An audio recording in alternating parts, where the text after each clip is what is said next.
And this Spoon is going to tell you what is happening in Liberia. Spoon is going to bring you up to speed with the happenings across the country. Politicians want to make their decision. In case you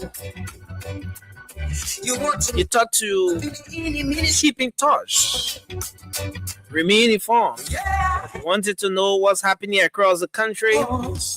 You want to know what the real issues are. Spoon is where you get the news. This is where you get the update. This is where you get the analysis. From the diverse panel here every night, we make sure that you get authentic information about the happening across Liberia.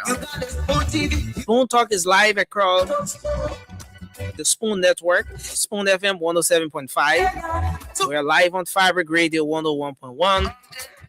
We're live on Super 95.5 FM and several other frequencies across the country. Thanks to Voice of Liberia 104.1 and a host of radio stations across Liberia that have been making sure to relay the program, ensuring that Liberians, irrespective of where they are, can get the information in real time. So I'd like to welcome you tonight, our online audience. We're live across Spoon TV on Facebook, Fabric TV, and Super TV. We want to appreciate all of you joining us tonight. My name is Nelson Collier. This edition of Spoon Talk promises to be very informative, very engaging as well. Lots of very important issues to talk about tonight. And the invitation is yours to stay with us. As you join us, we ask you to kindly share the show. Let me go across our comment section, start to recognize a few of you tonight. As the choosing King Enzo, thank you for joining us.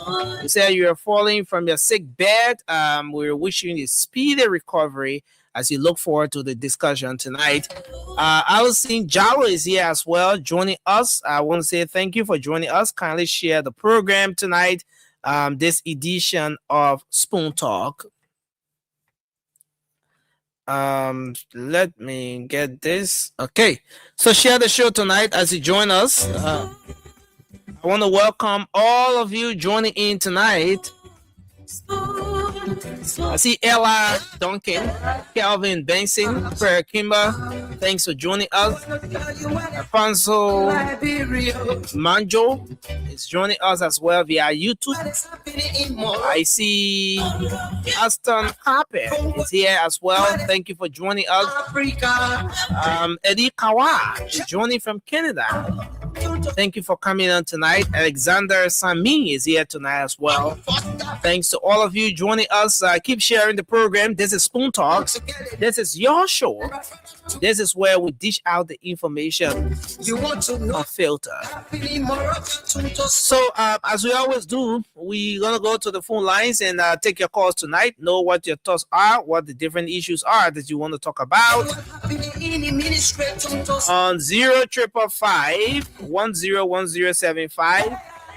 0555 101075 is the number to call tonight, and you'll be live on Spoon Talk. 0555 101075, and you'll be live on the program tonight. So we go back now, see if we talk to this person here. Let's see if we talk to this person. Hello, are you here? Can you hear me?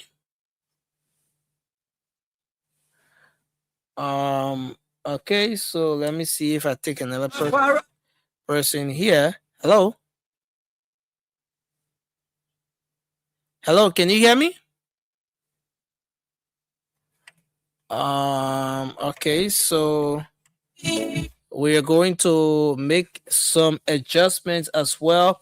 Hello, can you hear me?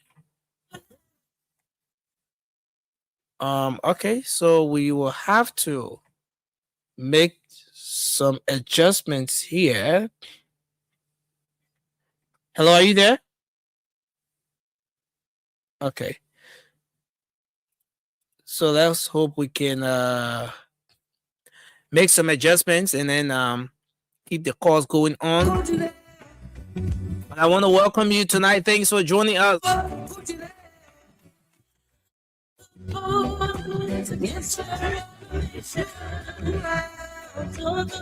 So let's give it a try again. Hello, can you hear me? Okay, so we will keep making adjustments to our phone lines here tonight. But I want to welcome all of you to this edition of Spoon Talk. Thanks for joining us tonight. We ask you to keep sharing the program as you come on. I see Aloysius, Alexander Tante is here tonight. Thank you for joining us. And I see Austin Jaka and a lot of you coming on tonight. We appreciate you for joining us tonight. We're making some adjustments to our phone lines. Once that is done, we are going to go ahead and keep taking your calls. But in the meantime, we ask you to keep sharing the program tonight. Share the show across your different social media handles. Just keep sharing Spoon Talk tonight, as this edition of Spoon Talk is loaded, making sure we can bring you nothing less than the best. All right, so well, there's been a lot happening across the country while we are with the CEO and the rest of the team to come on. We are going to bring you some updates here while we await the CEO and the rest of the team to come on. At the same time, we keep seeing if we can make adjustments to our phone lines as well. Let me see if this is going to work. Let me see if this one is going to work. If it doesn't, then we continue bringing you some updates and some conversation here. So you can also call 0776 101075. That's the orange line, or 0555 101075. That's the other line you can call. Okay, so let's see if this works for us. Hello. This is Nelson. You're live on the show. Let's hear you. Okay, thank you for allowing. I'm Samuel speaking for the next time. Okay, Samuel, it's good to have you. Let's hear you. Yeah, I want to nourish you the certain thing happening or something happening to me. I want to nourish you. Then you can show me that you can update me to come to the studio. I've been wishing to talk with you this weekend, but no way. Is it something you want to talk on radio, or we can talk off air? I want you probably to send me your number so I can call you. Okay, so call this number after the show, yeah? Call this number. Okay. All right, okay. So let's see if we talk to another person here. And those of you watching, I want you to just kindly share your feedbacks in the chat, in the comment section, as to whether you're hearing the callers very well. We want you to share your feedbacks as well. Hello, can you hear me? Yeah. Ama. Yeah. It's good to have you on. Yeah, you are clear on live. I have an issue. We clear on live, right? Yeah. What are your issue about?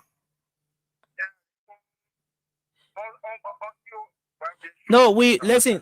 For that, we are making adjustments here. We are making some adjustments, and putting all of our listing and everything together.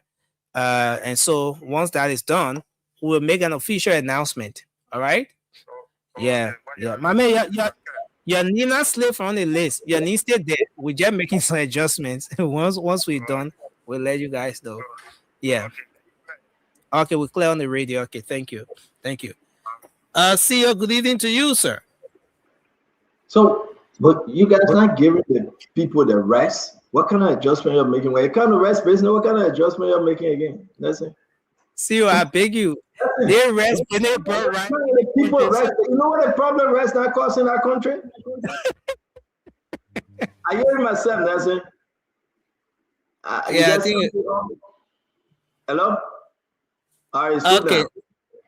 All right. Yeah. Okay. Is it okay now? Yeah, it is okay. But on a serious note, the people want the back arrest. Over 150 bags. It's been since my birthday.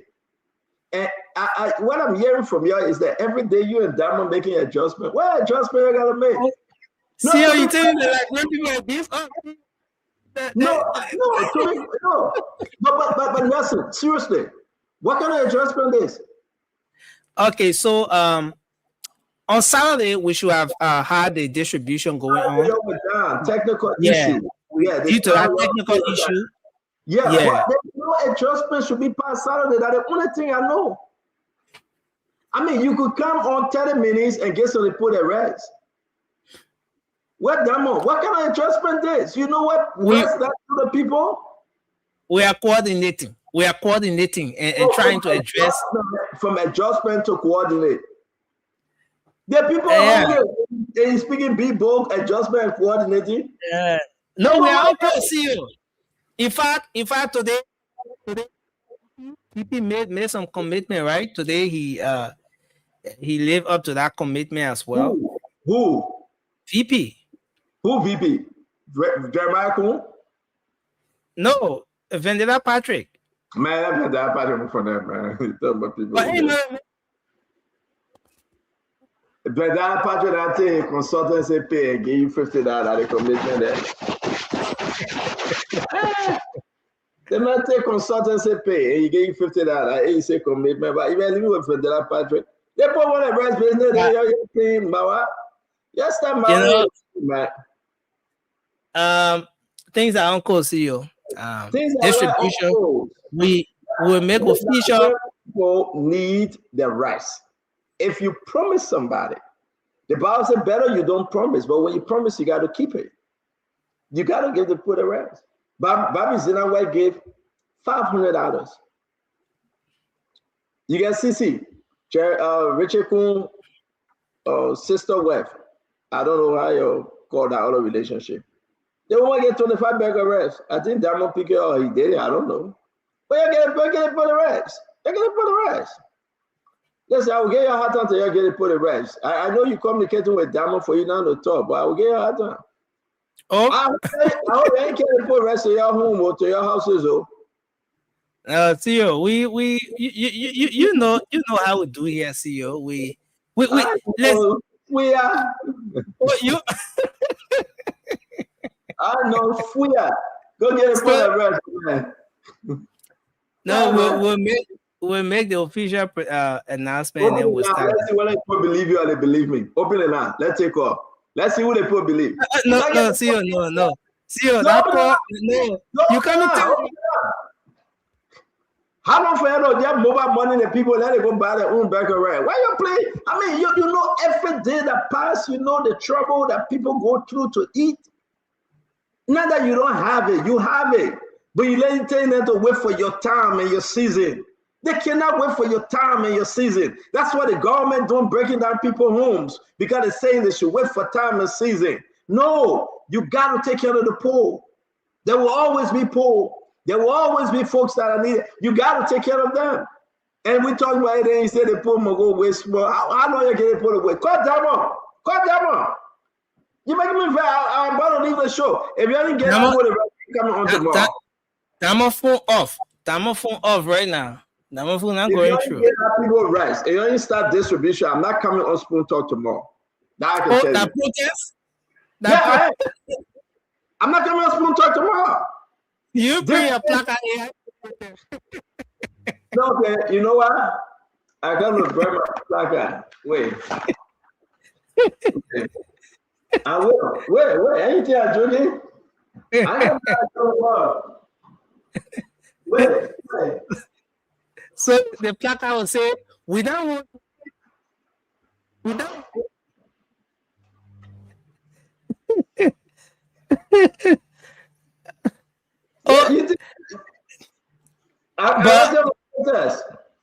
But it any time because as soon as I thought about placard now, you printing placard. The other thing I wanted to say, I will not say it. So can you see it? No. You can see it? No. The Liberian people say I can see it. Look at that. Rest protest. I'm protesting for my rest. Go get put arrest, man. How you gonna do it like that? Everybody will protest. You gotta get it for arrest. I want to kind of show them all. If you ain't get you ain't start arresting distribution, I'm not. You're telling Madam Titi. I'm not gonna. Number one, you guys don't pay me to do this show. Then when I fight for the Liberian people and try to get them small one back arrest, you say, by what time and our season. You're telling Madam City, I'm not coming on the show tomorrow. If you don't start the rest for something, I'm not coming on the show tomorrow. The people will not see me tomorrow. Mm. Yeah. The protest will be on the mind. The protest will be about it. Yo, we call Gregory Kuma to get me to water blow me. You go call Gregory Kuma. What's the other guy? What's the other guy? Freeman. What's his name? Freeman, right? One or two, yeah. Colonel Nelson Freeman. Nelson Freeman, the guy and water blow me. That's what you gonna do? No, we're not use water protest. We just protest. Some other way. You will go call Gregory Kuma and Menon to come water blow me. Yeah, go ahead, you do it. I have business. But Nelson, how you doing today, Nelson? How you doing? How Gregory Kuma doing, my people? Gregory Kuma say, you know where he's sick, he's tired. I think Gregory Kuma is really tired. The whole police has in Gregory Kuma here. They may get no peace. There's no peace for the wicked man. But Gregory Kuma not wicked man. Gregory Kuma a good man. But Nelson, what's going on? How you doing? How Liberia? We're going to be having a wonderful show today. A beautiful show today coming up. Yeah. Yeah.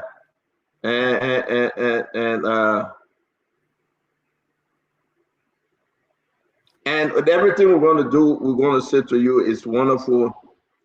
I'm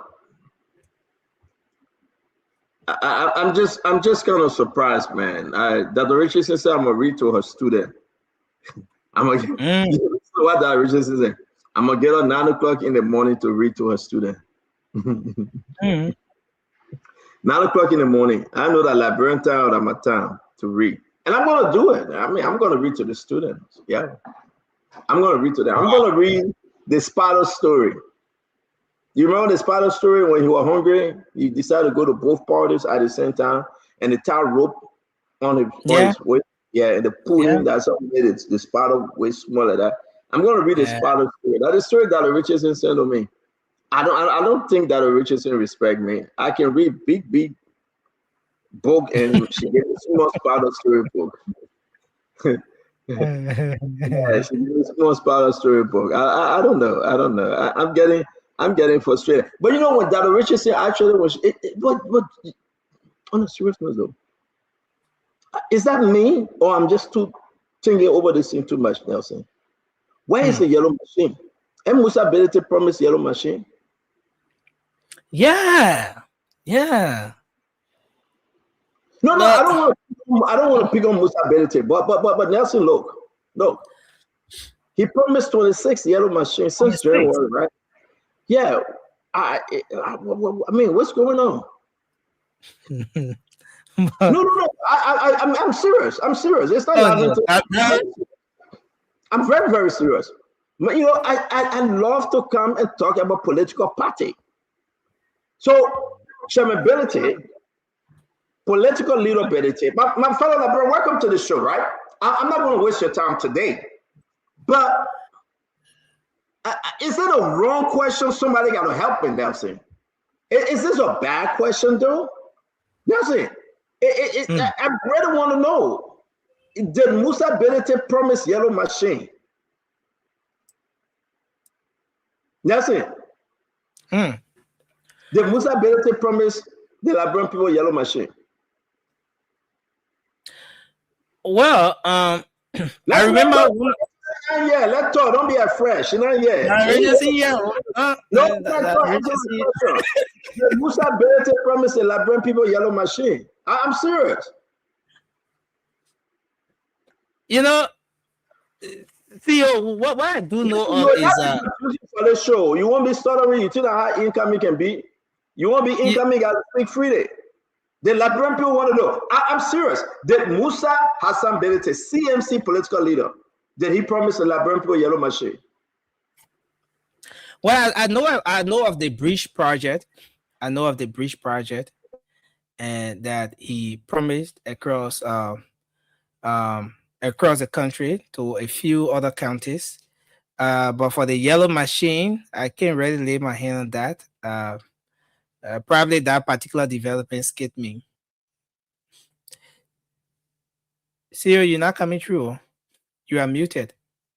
Yeah, you muted me, but you're not in the House of Representatives yet. You're learning how to lie. What do you mean you can't lay your hand? I'm asking you to lay your hand on yellow machine. The man said it. It's all online. Just Google search it. Facebook search it. That he promised the Liberian people yellow machine. And you just sorry. The people are just looking at you. You're not even there yet. Then you practicing to do The Musa Benete promised the Liberian people yellow machine. That's my only question. Then you do look on Facebook and see whether he didn't promise them yellow machine. Yeah, but see, even us in the media sometimes suddenly developing and skip us. We can't capture everything. It's there. Find it. Okay, There. Okay. Let me check. Video. Listen. Somebody told me to ask a question today. Where is Musa Benete yellow machine? Where are the yellow machine that Musa Benete promised? Now, to be frank, my fellow Liberian, ladies and gentlemen, welcome to Spoon Talk. To all of you listening to me, if you can answer me, listen, this is just our intro, right? Thank God that Richardson is here, the global chair, the former Secretary General of CMC. His name is Wilfred Bangura. He's going to answer this question today. And Wilfred is saying to me, he really want to answer the question, but we have the global chair here. Again, I will announce to you that Musa Benete having the first convention, international convention in Philadelphia, somewhere around September, but we're going to beat on him. Yeah, they said they're bringing 500 people from around the world. I said, how don't we allow them to enter? But the man said they're bringing 500 people from outside of America. But my question remains, did Musa Hassan Benete promise the Liberian people yellow machine? What say you? I mean, Ellen Johnson, yeah, you got to wait because Dr. George is not here yet. I know you only come to watch Dr. George, Ellen, but he's not here yet. But can you answer my question, Ellen L. Johnson? Did Musa promise the Liberian people yellow machine, or I'm just making a mistake? I mean, somebody got to answer me. Nelson, open the phone line. We can't even get that Richardson chance to talk today. Open the phone line. Because we need an answer. Did he really promise the Liberian people yellow machine? If it is true, January 26th, when he made that promise, right? It is very clear. Nelson, 26th yellow machine. He made this in January. February, March, April, May. What's going on? What's going on? He said the yellow machine will be in Liberia by January 2026.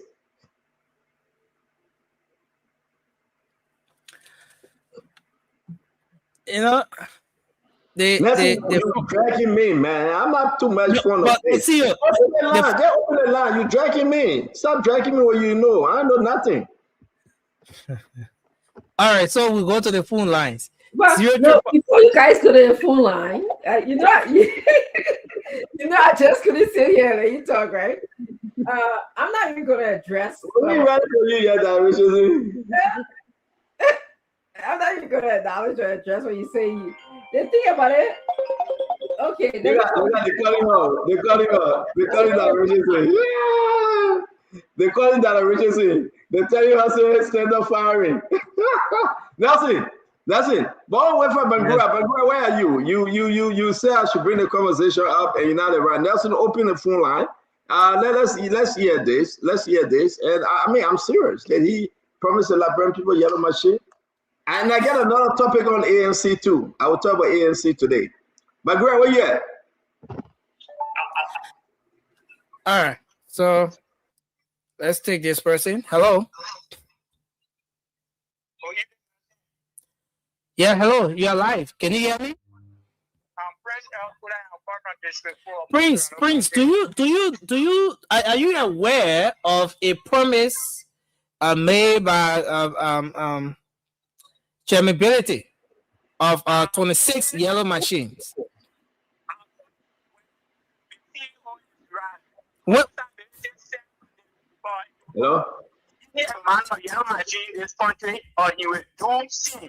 So it was almost a competition. Musa Benete was running with the government. So the CEO is right. Musa Benete need to provide our yellow machine. Thank you. Okay.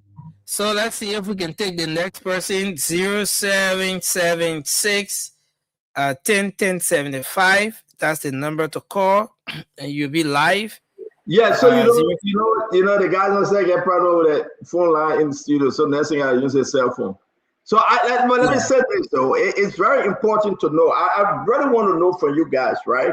Now that I pick on Musa, Dr. Richardson want to get a back door conversation, Nelson, to come back because they say Stanton firing. And let me just ask all of you though.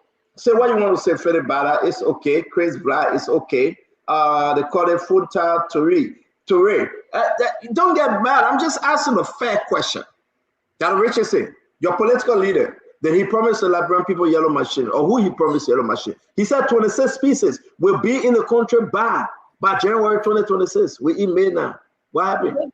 So, Stanton, yesterday we had a lot of questions to ask Wilford Bengura, the Assistant Minister of Commerce. He was Assistant Minister of Commerce, Deputy Minister for Administration. And you saw, we asked him questions, we held his feet to the fire, we asked him integrity and accountability. So because we're asking questions, you flipped the switch on us. Today, you come in, you admitted that he said that you should ask these questions about the yellow machine. But let me tell you, I'm more concerned about the yellow machine that the president of Liberia promised to bring in.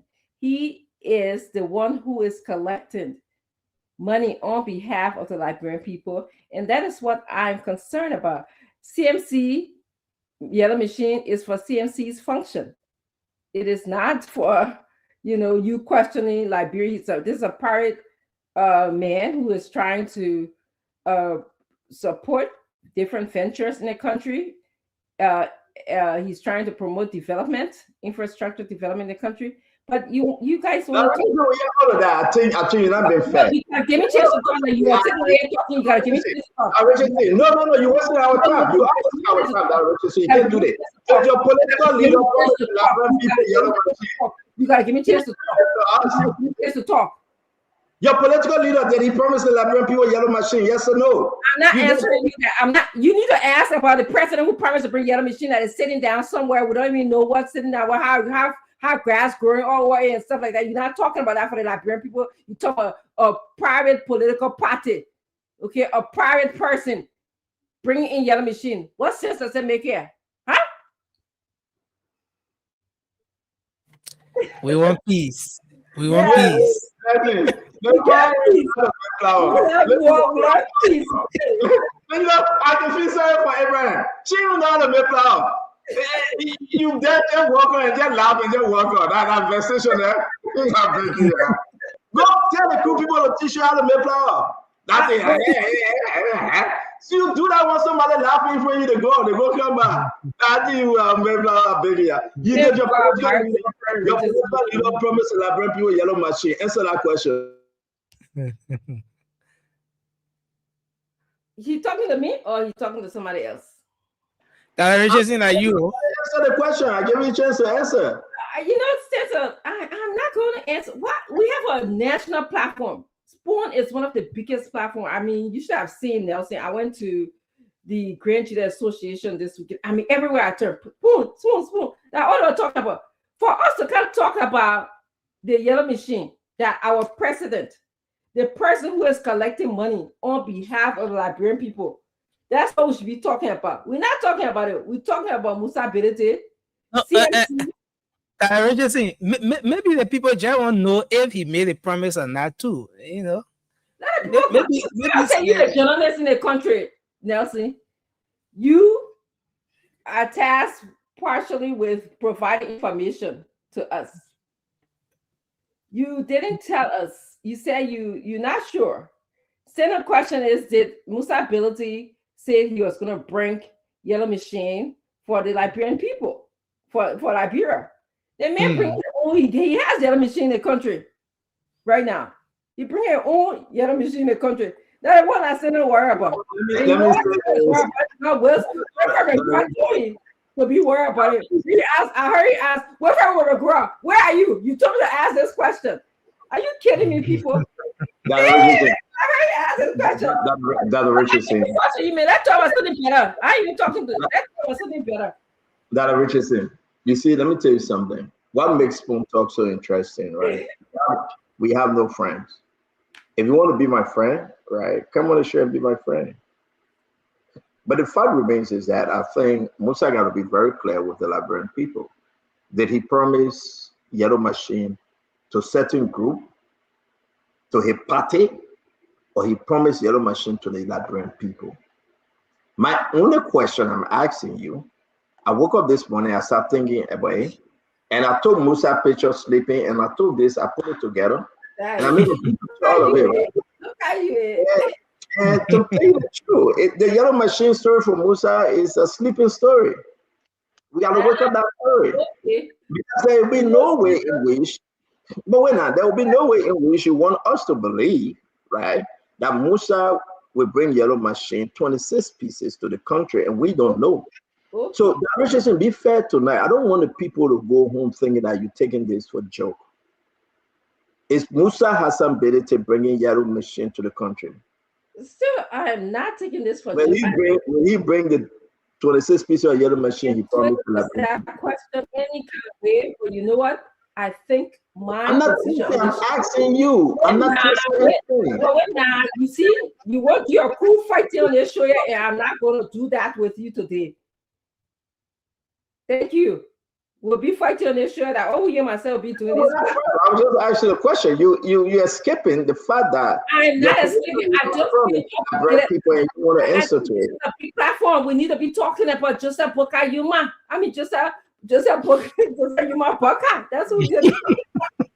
We need to be talking about that. And how it is supposed to be. You want to talk about Joseph Boka Yuma? Whatever, Joseph, whatever you want to talk about, okay? But go ahead, Dr. Richardson. I listen to you. You gotta stay answer the question. We are waiting for you. I don't have to. I have to answer what question? I don't have to. You gonna bring the Yellow Machine? The Liberian people taxpayer and how is the Yellow Machine served? You see. And I brought a system that I think you're going to get back. Right? You can talk from here to Judgment Day. You can do whatever. I am not obligated to answer any questions as a CMC Global Chair. Well, bringing in Dr. Richardson to serve as our senior political advisor to Musa Bedete in the executive mansion, this is the answer you're going to get all the time. She's not you can attack me however way you want to attack me. You can twist this. Hold on. I know your crew MO now is to kind of tell me about what Dr. Richardson is, who she's not, and all of that stuff.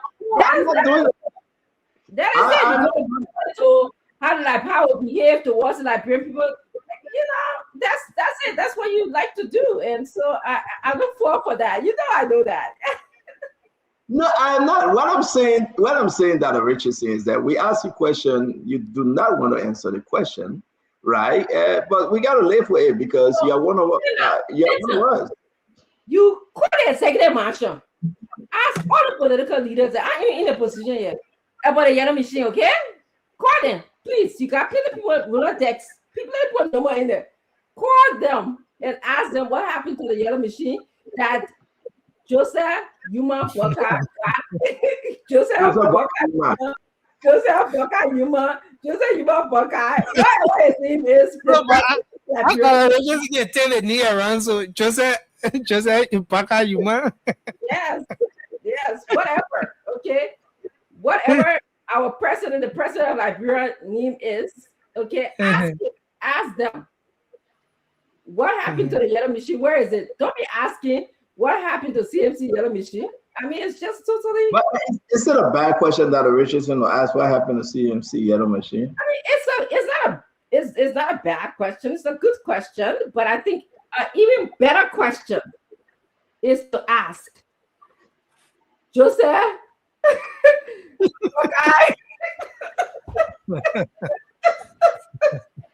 Okay, you can ask yourself, what happened to the yellow machine? Where is it? What? Green grass growing over there now? Wait, which county are they in? Did they disseminate them to the different counties? See, my fellow Liberian, we got a lot to discuss with you today. I don't think I would take this to be joke.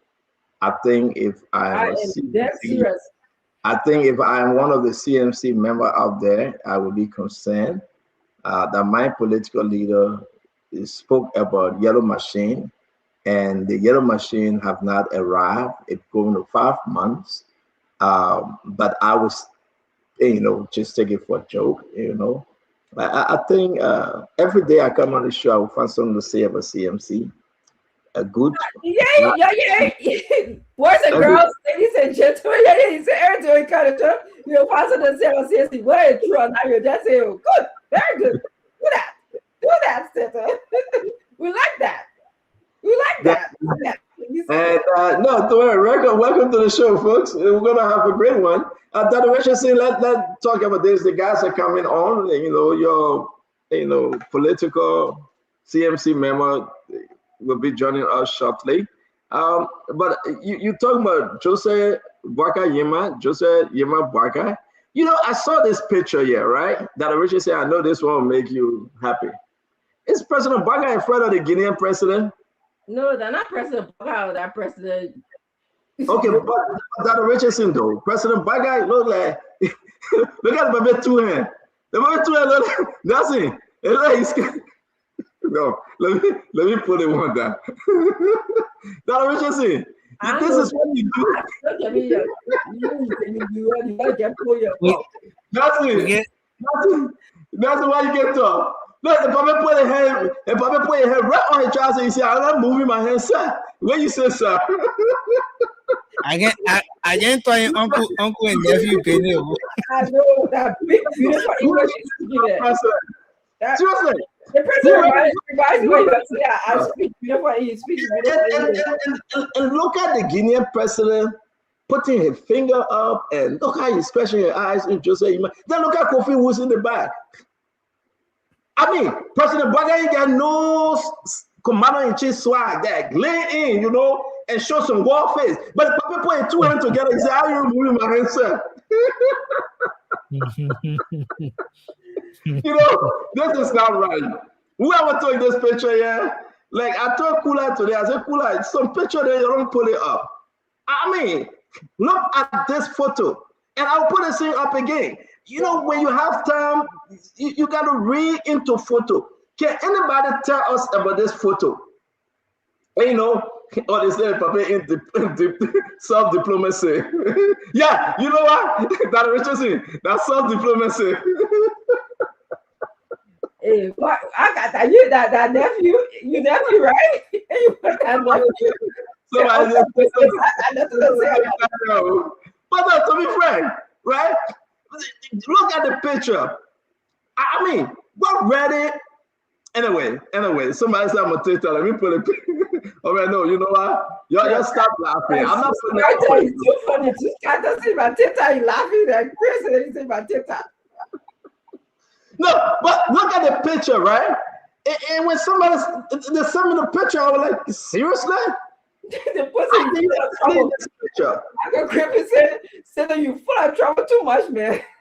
To be frank, Dr. Richardson, can anybody explain this picture that our president, Joseph Yema Boakai, will put his two hands together and hold his hand tight and say, maybe they got come to slap me. Let me. Mama said no comment, okay?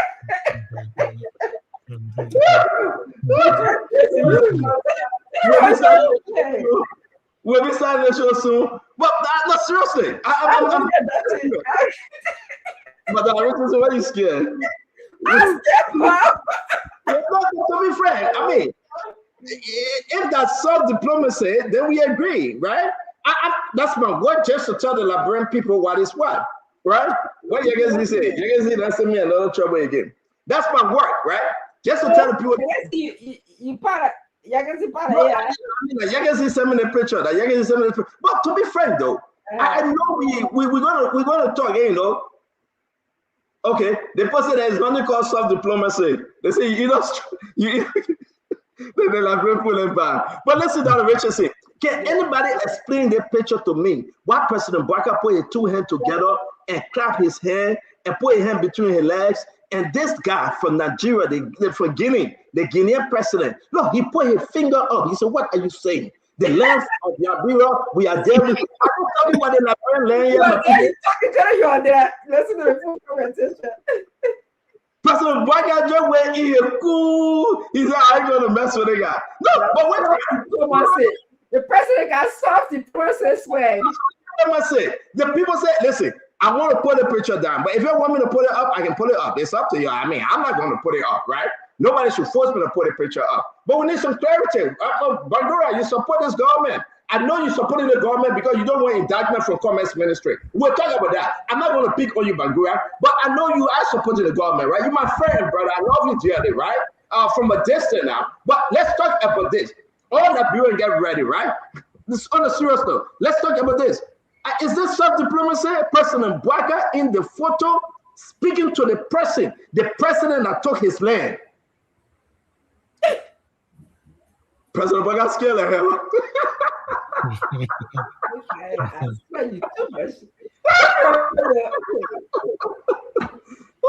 President Bouaka scared of him. President Bouaka says, I say you fought to this guy. But look at the man. Look at the man. Look at the man countenance. Look at the man eyeball shining. He looked at President Bouaka. He said, what you said? You want that land back? He asked President Bouaka, do you want it? No, he can speak French, right? Bonjour, Jaga. The man that said, the President Bouaka said, no, not me, oh, not me, oh. Oh, Lord have mercy. Man, it's good to be in a spoon. Listen, I just want your feedback. Listen, you can get fed on your business, you get fed. But seriously, it's nobody crazy, right? It's just the fun of the conversation. The puppet went in there. I don't know whether Sarah Beslow that took the job from George Solo. That Sarah Beslow took the job from George Solo. Yeah, Sarah Beslow, all of them play against George Solo. They lied to the president. They forced whoever discussed that. Sarah Beslow. Huh? Sarah Beslow, Yombly, James Banning, Delon, all of them agreed not to get George Solo the job. We'll discuss that later on. But hey, somebody said, President Bouaka scared of him, man. That I really see you, but I don't know why you sent me this picture for. Let me tell this story. You did. Last year, I'm doing very bad. Listen, if you want me to put it up small more because we gotta go, right? If you want me to put it up small more, just tell me, right? If I'm not going to do it, if I get 5 people saying I should put it up, I'll put it up. Let's go right there on the live feed. If you want to up small more, you want to see the most powerful picture concerning, they were discussing the land issue. Now, make no mistake, right? Because Mo Adi told me when I asked him. Mo Adi said they were discussing the land issue. That 2 seconds, yeah, that's what Mo Adi said. So, I mean, Mo Adi sent me the picture. I don't know how many people I sent me the picture. I said that Richardson, you can see now I say Mo Adi. But on a serious note, right? Okay, let me see how many years we get. If you want me to put it up, say I put it up. If I get 5 years, 5 no, then I make my decision. I get 1 yes right now, right? I get another one. Yema Williams said put it up. Somebody say it is good. I just need 5. I get 1 no. 3 yeses, 1 no. Okay, let's go, folks. I got 3 years. Oh, I got 2 no. So it's 3-2. Somebody got I get 4 yeses, I get 5 yeses, but I get 3 no. So let's see how we go. That Rachel say, oh well, this time I'm gonna pull it up. Let me pull it up real quick. Thank God I Gibson Jerry here. Gibson, I know you can't just to do weekend nets. Listen, you are in the people program. Gibson, you just to do weekend nets, Gibson. Look at the picture, Gibson. Because you know what? Wilfred Bangura, I don't want to talk about it. Gibson, look at the picture. What do you think? President Bouaka put his 2 hands together. He clapped it together. I mean, Papa scared. Yeah, I believe President Bouaka, you gotta be scared. The man enter your home and take your land and say, I dare you, Pofo. President Bouaka said he told the Sarah Beslow, let's put that picture up. But why you put me near this man? President Bouaka asking Sarah Beslow, why you let me sit near this guy? Gibson, what you make of this picture? What you make of this picture? This picture shows the Guinean ruler overwhelmingly scaring the president. Yeah. Listen to Gibson. Gibson. Look at the man eyeball. Look at the man eyeball. He's looking at President Bwakawe. Look at it. The man is stretching his eye to, you know, if you get a little brother and you want to scare your little brother, when you're talking to you, stretch your eye to him. And what happened here? Gibson. And he's looking straight in Bwaka's eye, and Bwaka is looking on his hand. Look at the eyeball. He's not looking at the man eyeball. He's shaking. Bwaka is wondering whether this guy. Gibson, on a serious note, man, this picture is troubling to me. It is troubling. Hey. It is troubling. Look at Bwaka. Bwaka not even looking the man's eye. The man looking below the man chin. He's looking at the man. Look, you know, somebody says things on you bad. I'm not bad. I'm not the one that took the picture, though. But the picture is troubling to me. I think we should discuss the picture. The man took your land. The people sitting down there shitting all on the ground. The people sitting down on your land, building and running after the people, chicken and goat. You met the man at a conference or the program. Look at fearfulness. A soft diplomacy. Look, that's a reason. Yes. You know, you are a psychologist. Yes. But I'm when not somebody said before you, yes. Even though there are other people who read body language, but you people also read body language. That's correct. When you look at this guy, don't we are looking at President Bwaka. He's looking at him in the position of authority. Correct. Dominance, power. Dominance, power. President Bwaka had dropped his eye. When you see somebody drop their eye, especially when you are a psychologist, when you are interviewing these people, you know they are lying. Yeah. But in this situation, it's a submission to an authority. That's why it is. Can I jump in now? I'm going to bring in Wilfred Bagura. Wilfred, wait 1 minute though. Yes. So what we want to do, Wilfred, wait, I'll put a picture. Let me lay something up. Let's talk about the entire picture. Because you don't need to say anything more. The picture speaks for itself. We're going to go to Wilfred Bagura first. Wilfred, I will put the picture up. Give it your best description and what you think, what message the picture is sending out there. Let me put it up. Okay. This picture reminds me vividly of my experience growing up in the interior. I was not born in Monrovia. I was born in the interior. It reminds me of a grandfatherly figure, an older man with wisdom, respected in the community. That man is speaking to either a son or a younger brother, giving him food for thought, or one might say directives or instruction. If you see the composure of the president, the gesture of the president, it represents that tribal elder with weight, with authority, and with wisdom, talking to a younger man. And the young man is so intent, hanging onto every single word that is coming from this elderly person. He doesn't want to be distracted. He doesn't want to miss out on anything.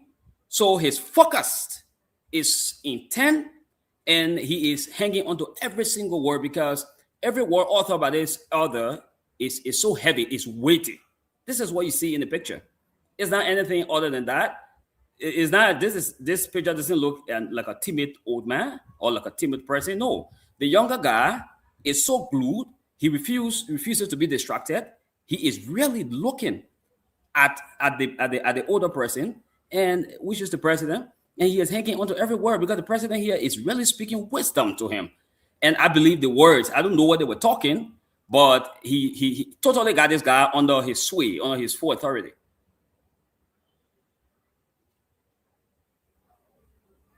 So wait. So you feel your own, right? Yes. Wait. So, ladies and gentlemen, you know, we just starting the thing. We ain't get there yet. Yes, man. But wait. Opposition will see it differently now. We're not opposition yet. We are talking about our country. We are talking about President Bwaka and the man that took Labrole, the Guinean president, Doumbouya, right? Anything you want to say, you get a chance to speak now. I can give you another few minutes, few seconds for you to speak. Are you done? I have described that picture. I've Okay, given so it you're my done. best shot. That's how I see it. I don't So see it you're done. as a timid president. No. So are you done? Yes, I am. Are you back? Okay. I want to ask you a question. If you Yeah, go actually, ahead. Let me put a picture of what say you born in the interior, I was born in the interior too, Bangura. In the interior, when the older person and the younger person talking, who looks away and who looks into the eyes?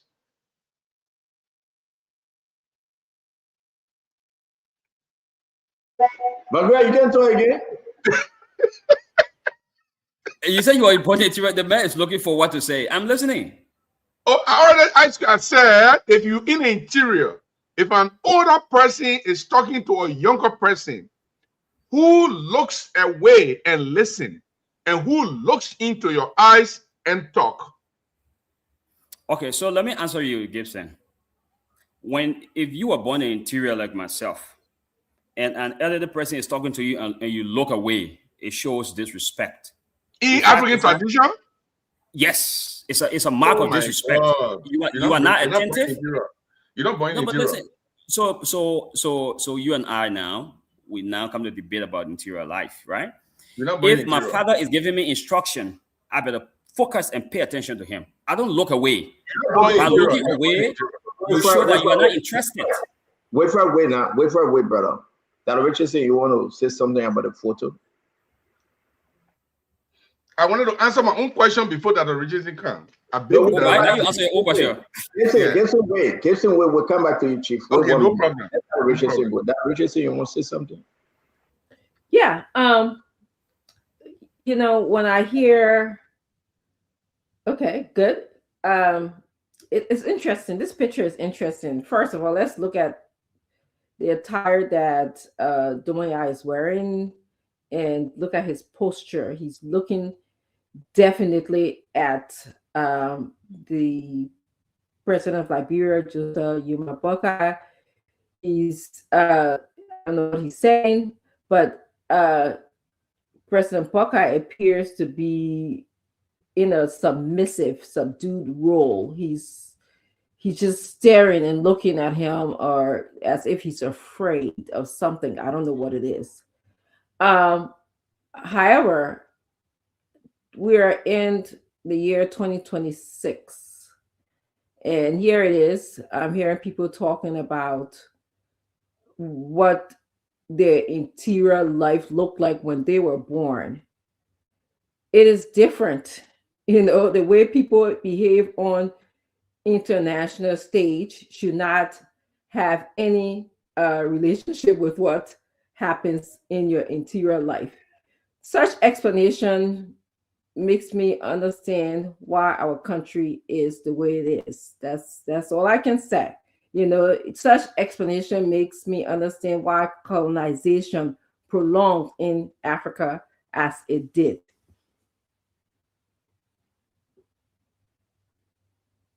I'm done, Stanton. Thank you. Thank you very much, Dr. Richardson. Gibson, what say you? Forget about what's alone, because I really want to say my own on this picture. Then we got to start the show. Let me take it from the traditional side. Bangura, don't tell anybody you're born in interior. You lie. You didn't born in interior. In fact, you didn't grow up in interior. Not only that you didn't born there, but you didn't grow up in interior. The Regency or Stanton may know in America here they have a special training for African staff. In Africa, when your elder is talking to you, he looks in your eye. You don't look directly in his eye. It's a disrespect to the elder. If you are talking to a woman and a woman look directly in your eye, it's a disrespect to the man. That's how our culture is fashioned. If you call in North Dakota, they will tell you, I used to go to these human services and help to teach their staff how to address African issues. How to when they're talking to them, because in America, when you look away when somebody talking to you, it looks like you lying. So I tell them our African culture, exactly. In African culture, we don't look into our boss's eye. We don't look into our elders' eye when they are talking to us. We bear our head down, we look aside, we listen, and don't look directly in the eye. Looking directly in the eye is a disrespect to them. Not And in Bangura America. tells me that it is the young man who will look strictly in the elder eye and the eye don't look away. What country you born in? Not Liberia. As far as say you Bangura, maybe that Malay you born. Oh. Gibson, that's fine. You can be tribalistic, you can be nationalistic, you can be nepotistic, you can be xenophobic. You laughing? This is your problem. But you know, you are a big brother. So you are talking. I'm not talking. You are a big brother now. Wait for you have your time. You're interrupting Gibson Jeru. Let you speak freely.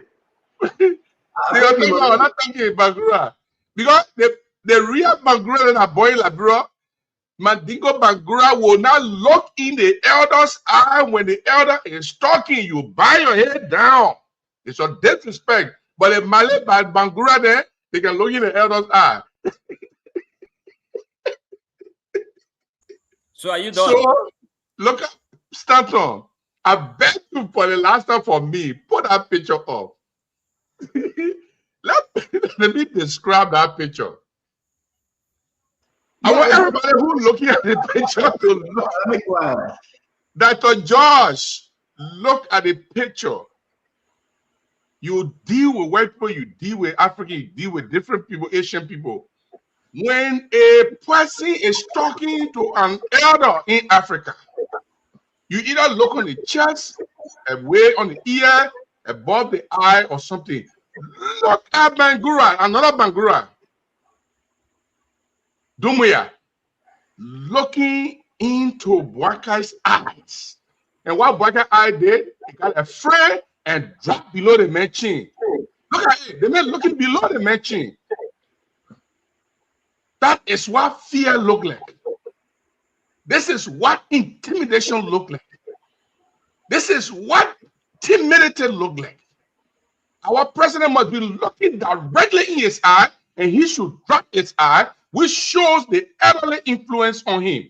In this case, our Doumbouya in Guinea is showing superiority over our president. This is disgusting. Thank you.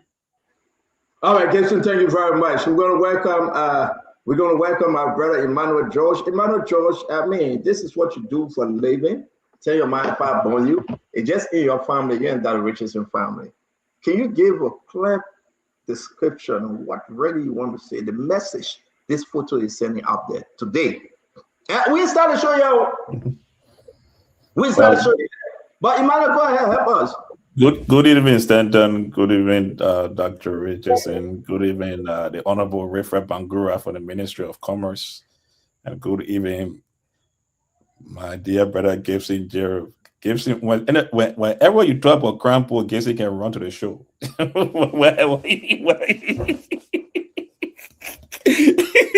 Last day he run to the show. I had to come. That's the message I had to come. You know how many people were calling me yesterday? To say, so we get back to that crown thing, man. Stanton.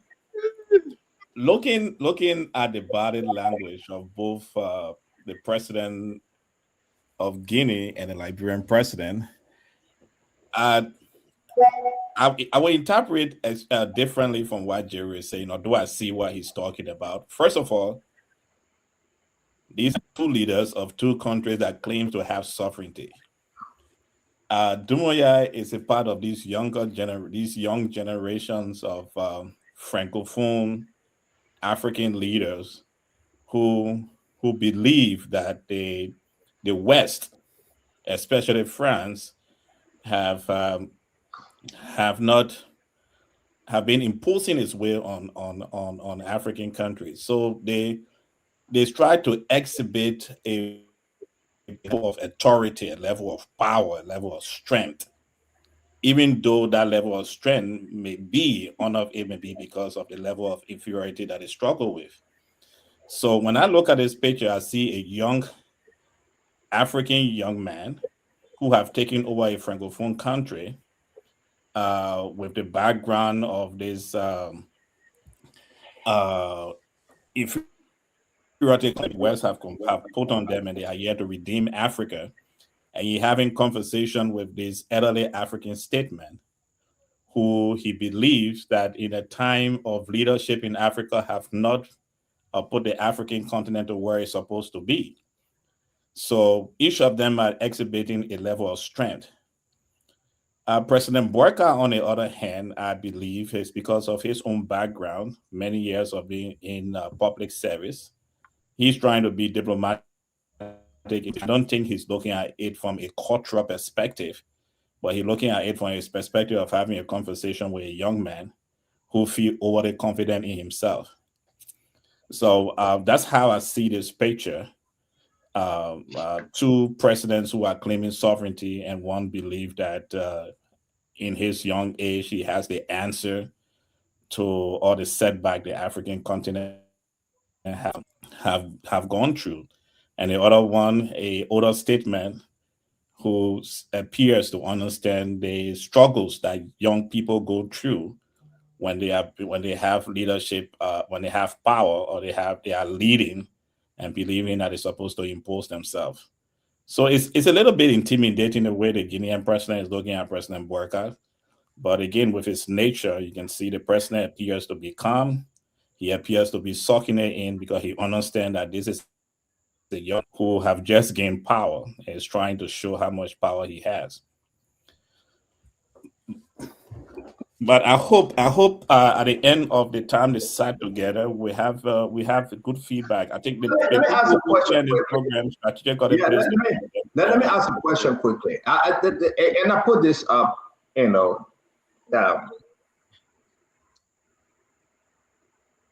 Wilfred.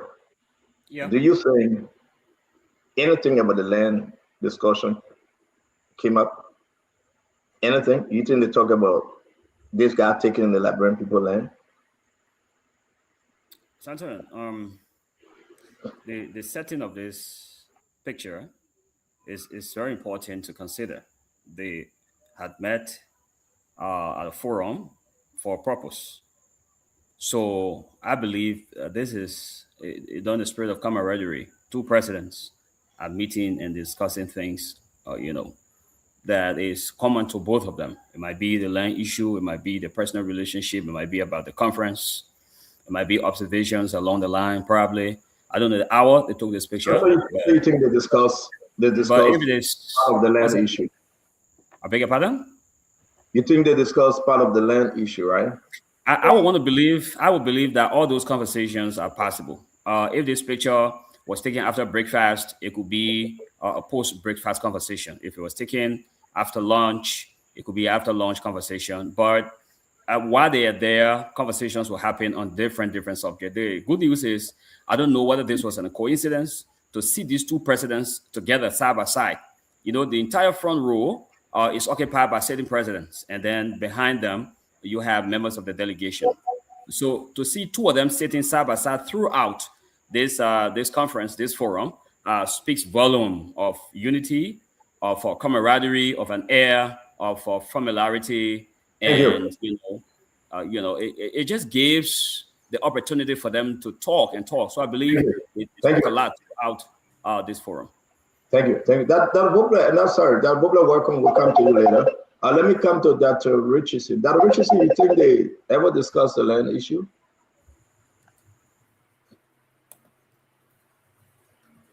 Dr. Richardson, you want to unmute? Let me kind of. Yeah, I was telling you that although I was not there to know what they discussed, but I do not think that the land issue came up. We heard about the president visiting, Dumoya, and they discussed soft diplomacy matters. So I don't think that the land issue came up. Gibson, what do you think? I mean, we pulled the picture side by side now. Do you think the land issue came up, Gibson? No, President Boakai will never bring that land issue up at that time. He will never. Because first of all, and that would have been the first thing as a president he would do. I don't think they discuss it. But if I were President Boakai, I will whisper into his ear and say, look, brother, you need to get your people out of that place. But for diplomacy's sake, since a lot of people there and they don't want to cause stir, well, you can write on a piece of sheet and give it to him. Have that Kofi was sitting right behind him there. They know they're going to meet Doumbouya. He could scribble something. All these things happen. So no, they did not discuss anything about the land. And the guys are enjoying our land. They have their flag there. They are moving Guineans into the land. Everything. Yeah. Okay, thank you very much. Let me welcome Dr. George. Dr. George, you think the land issue came about?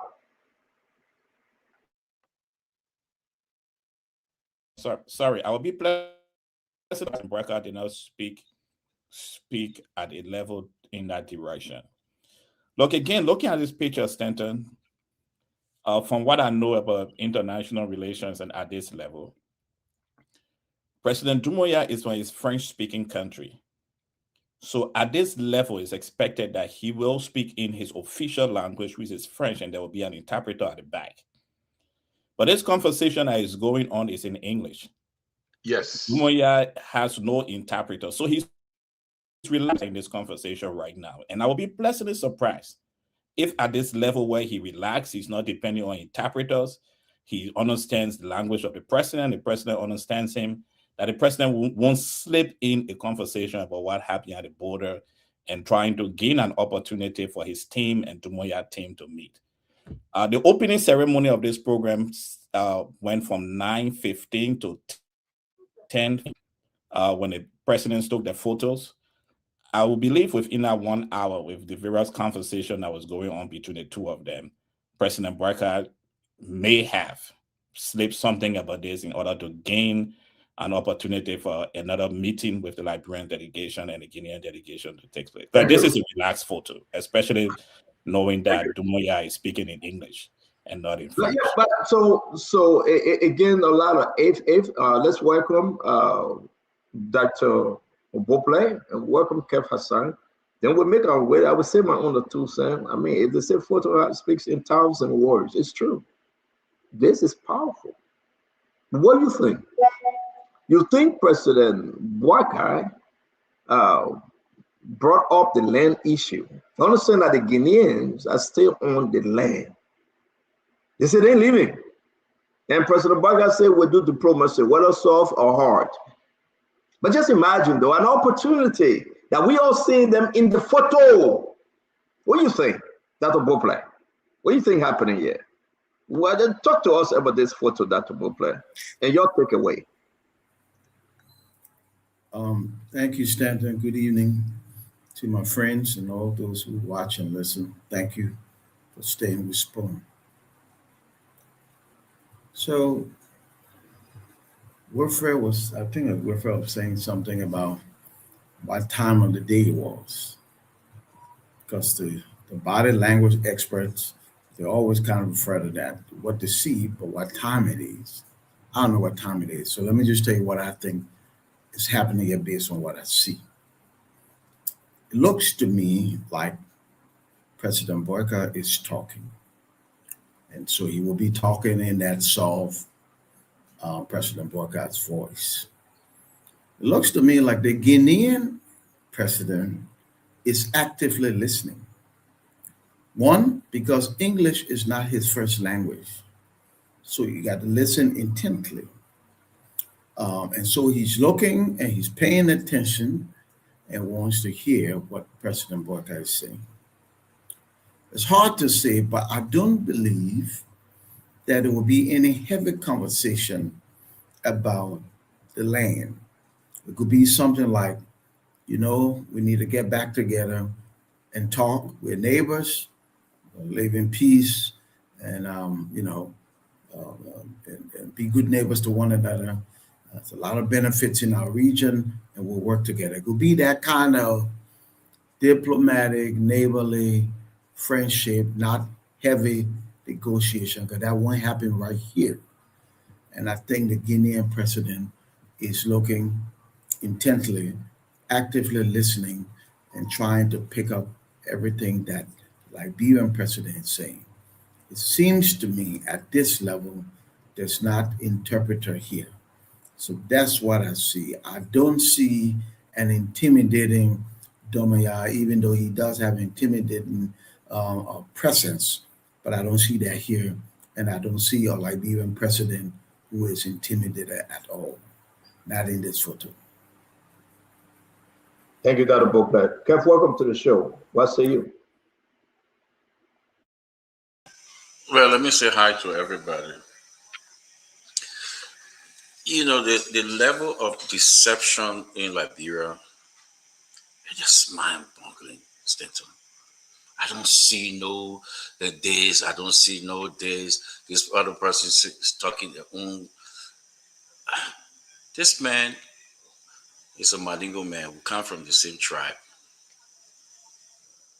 We don't look in the eyes of our elders. We don't. Period. Call any Mandingo man on this show. We don't. When we do that, we disrespect you because we don't respect you. Look at his body language. Dr. Richardson, I wonder for you to go deep. You see that he was facing somewhere else, and the Papa said something to him, then he turned. Watch his body language. Put it up, Stanton, and see his hands is up. He's not turning his whole body to him. He's not giving him his attention. No way. That's his face. Dr. Richardson, maybe I think you just want to be a little bit modest, you know, and on this. He's not giving. You can tell that he's facing somewhere. His hands is up. His hands is not down. That hands mean disrespect. Disrespect. He turned his face and said, what? He's not turning his whole body to him. He's not giving him attention. Nothing. No Mandingo man will look in the eyes of an elder. I don't care if you're president. They don't do it. Because Mandingo and Guinea is a deep tradition country. It's not Liberia that people don't respect nobody. It's a deep tradition country. If you do that in Guinea, they will whip you publicly. Ask anybody. Your uncle can beat you on the street doing that to elder. Your uncle will beat you. He will lay you down and whip you. Your auntie will whip you. Before your mom can there. You will not even come to your mom or your father. Your big brother. Your big brother is your dad. Then people come here, well, I don't see it. Just stop this thing. Do you think they discussed the letter issue, Kev? Well, what I see here, they probably tried to be friendly in his stuff. He want to be friendly, want to talk to him, and he's not giving him that attention. His face telling him, I'm dead serious. His eyes is telling him, I'm dead serious. So I don't think anything here that he's saying that will be different from where they went to that meeting in Guinea. He's saying, yeah, I'm serious. He's not paying no attention. No, okay. Trying to talk to him. So I want to say to all of you joining us, yes, a powerful picture, by the way. We do appreciate our comments and your comments as well. You got to understand that we're here to say our own. We are not body language experts. We say what we want to say. We see it raw and say our own. So yes, my own. This is where I stand, right? Number one, let's just take it step by step. This is President Bouakai. I mean, President Bouakai no fearful yet. I mean, you guys will get better with me. But you know, it cannot be my Ellen. It cannot be Joe Weah. You gotta put some swag. President Bouakai no fearful. The matter of fact that you take your two hands and you fold it and put it between your legs. No, man, come on. Yeah, I know that people will get better with me. You know, I ain't said nothing said for me to say something. You want me to talk or I shouldn't talk? I mean, can you imagine, right? I'm a talk, right? Because you cannot. Listen. It's sign. Grab it on the finger. Grab it on the finger. Put your hands together. It's a sign of fear. Wait, let me do my own talking, my man. You ever thought that you want to interrupt me? The puppet take two hands, right? He clap it together. You do swap. Then he put it down between his legs. Look at my fingers. I know they were going to get very mean. The people were scared. Listen, the papa asked Sarah Beslow Yanti. Look at the other picture. He said, "Why you put me near the man?" He was asking Sarah Beslow, "I want to see we get, sir. That the man I took your land."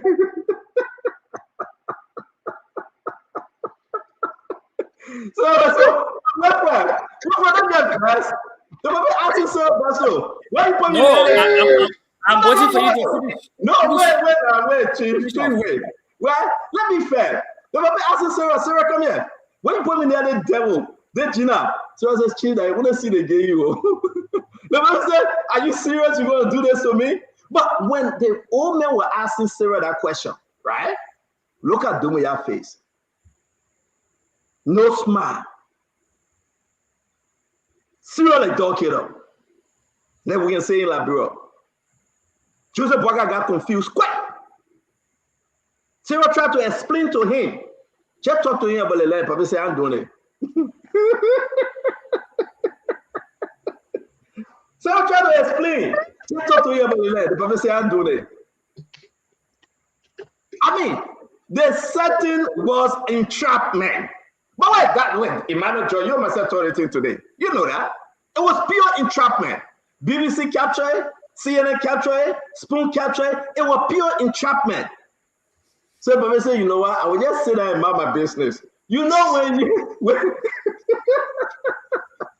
How was that an entrapment? How? Explain that part. How?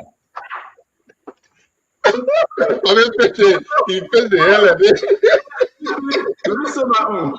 The other said, that Richardson, the other said, "Kofi, you and Sarah, they try to put me in. I will say that and mama business for me to leave." I would be surprised if Sarah Beslow Yanti get was sacked. No, to be fair. So what they did was that at the end of it, the people would just say, "You know what, let me just listen to this guy. It's not going to hurt." He didn't bring up the land issue. The man warned him, "If you want to talk to me, don't talk to me about that land. You will not get that land back." And Joseph Boakai had a hand between the legs. He said, "Yes, sir." Santa, you are very interesting. Can I wait? Senator, at that level, you know it very well. I've seen you taking pictures like that. You want to that means he's scared. He's scared. But the only professional that means he's scared. When you reach that level of authority, you are I'm done. I'm not saying I'm 1 minute to you back. All of your talk. I'd rather talk my own. I get it very. No, we get it very you. We are enjoying the conversation.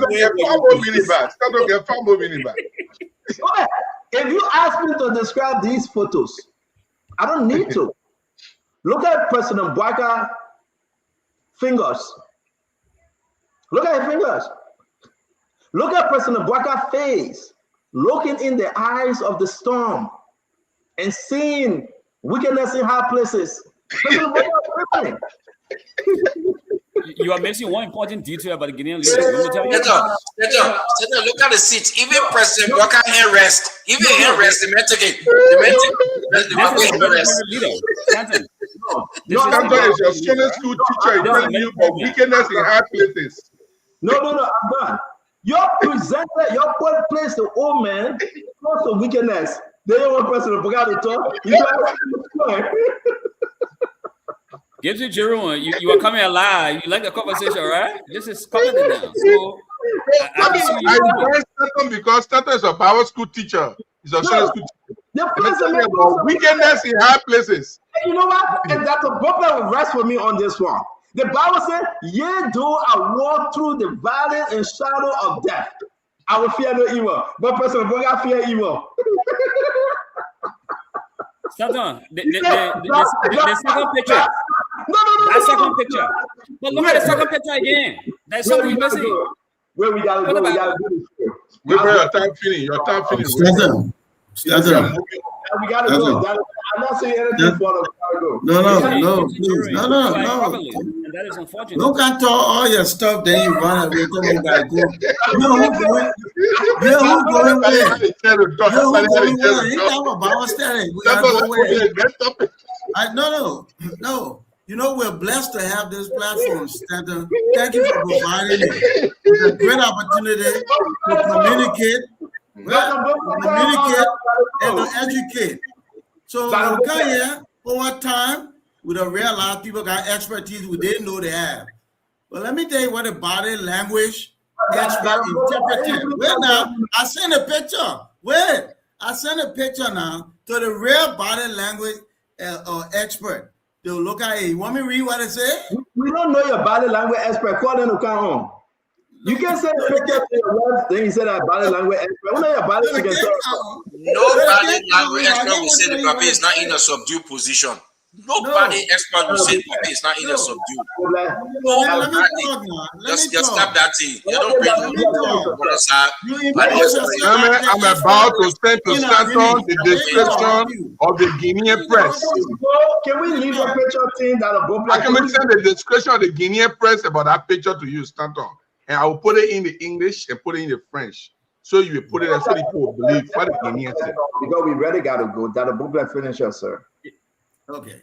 So intimate proximity. Is that the two men are leaning closely toward each other, minimizing the physical distance between them. This suggests a high level of comfort, confidentiality, or urgent need to align on a particular topic. Direct eyebrow and focus. Both men are locked in direct eye contact. The mutual gaze indicate deep engagement, active listening, and mutual respect for what is being communicated. The hand gesture, we heard the hand gesture in Mandingo mean disrespect. But yeah, what the body language experts say is an active hand gesture. The figure on the right is using an open hand gesture with fingers raised. This indicates he is actively explaining a point or emphasizing a specific idea or driving a narrative during a private exchange. So, That's your way. Let's respect that. I just wanted to add that to the conversation so we move a little beyond people's personal opinions. That's all. I'm done, Chief. I'm done. What you read? Where you took it from?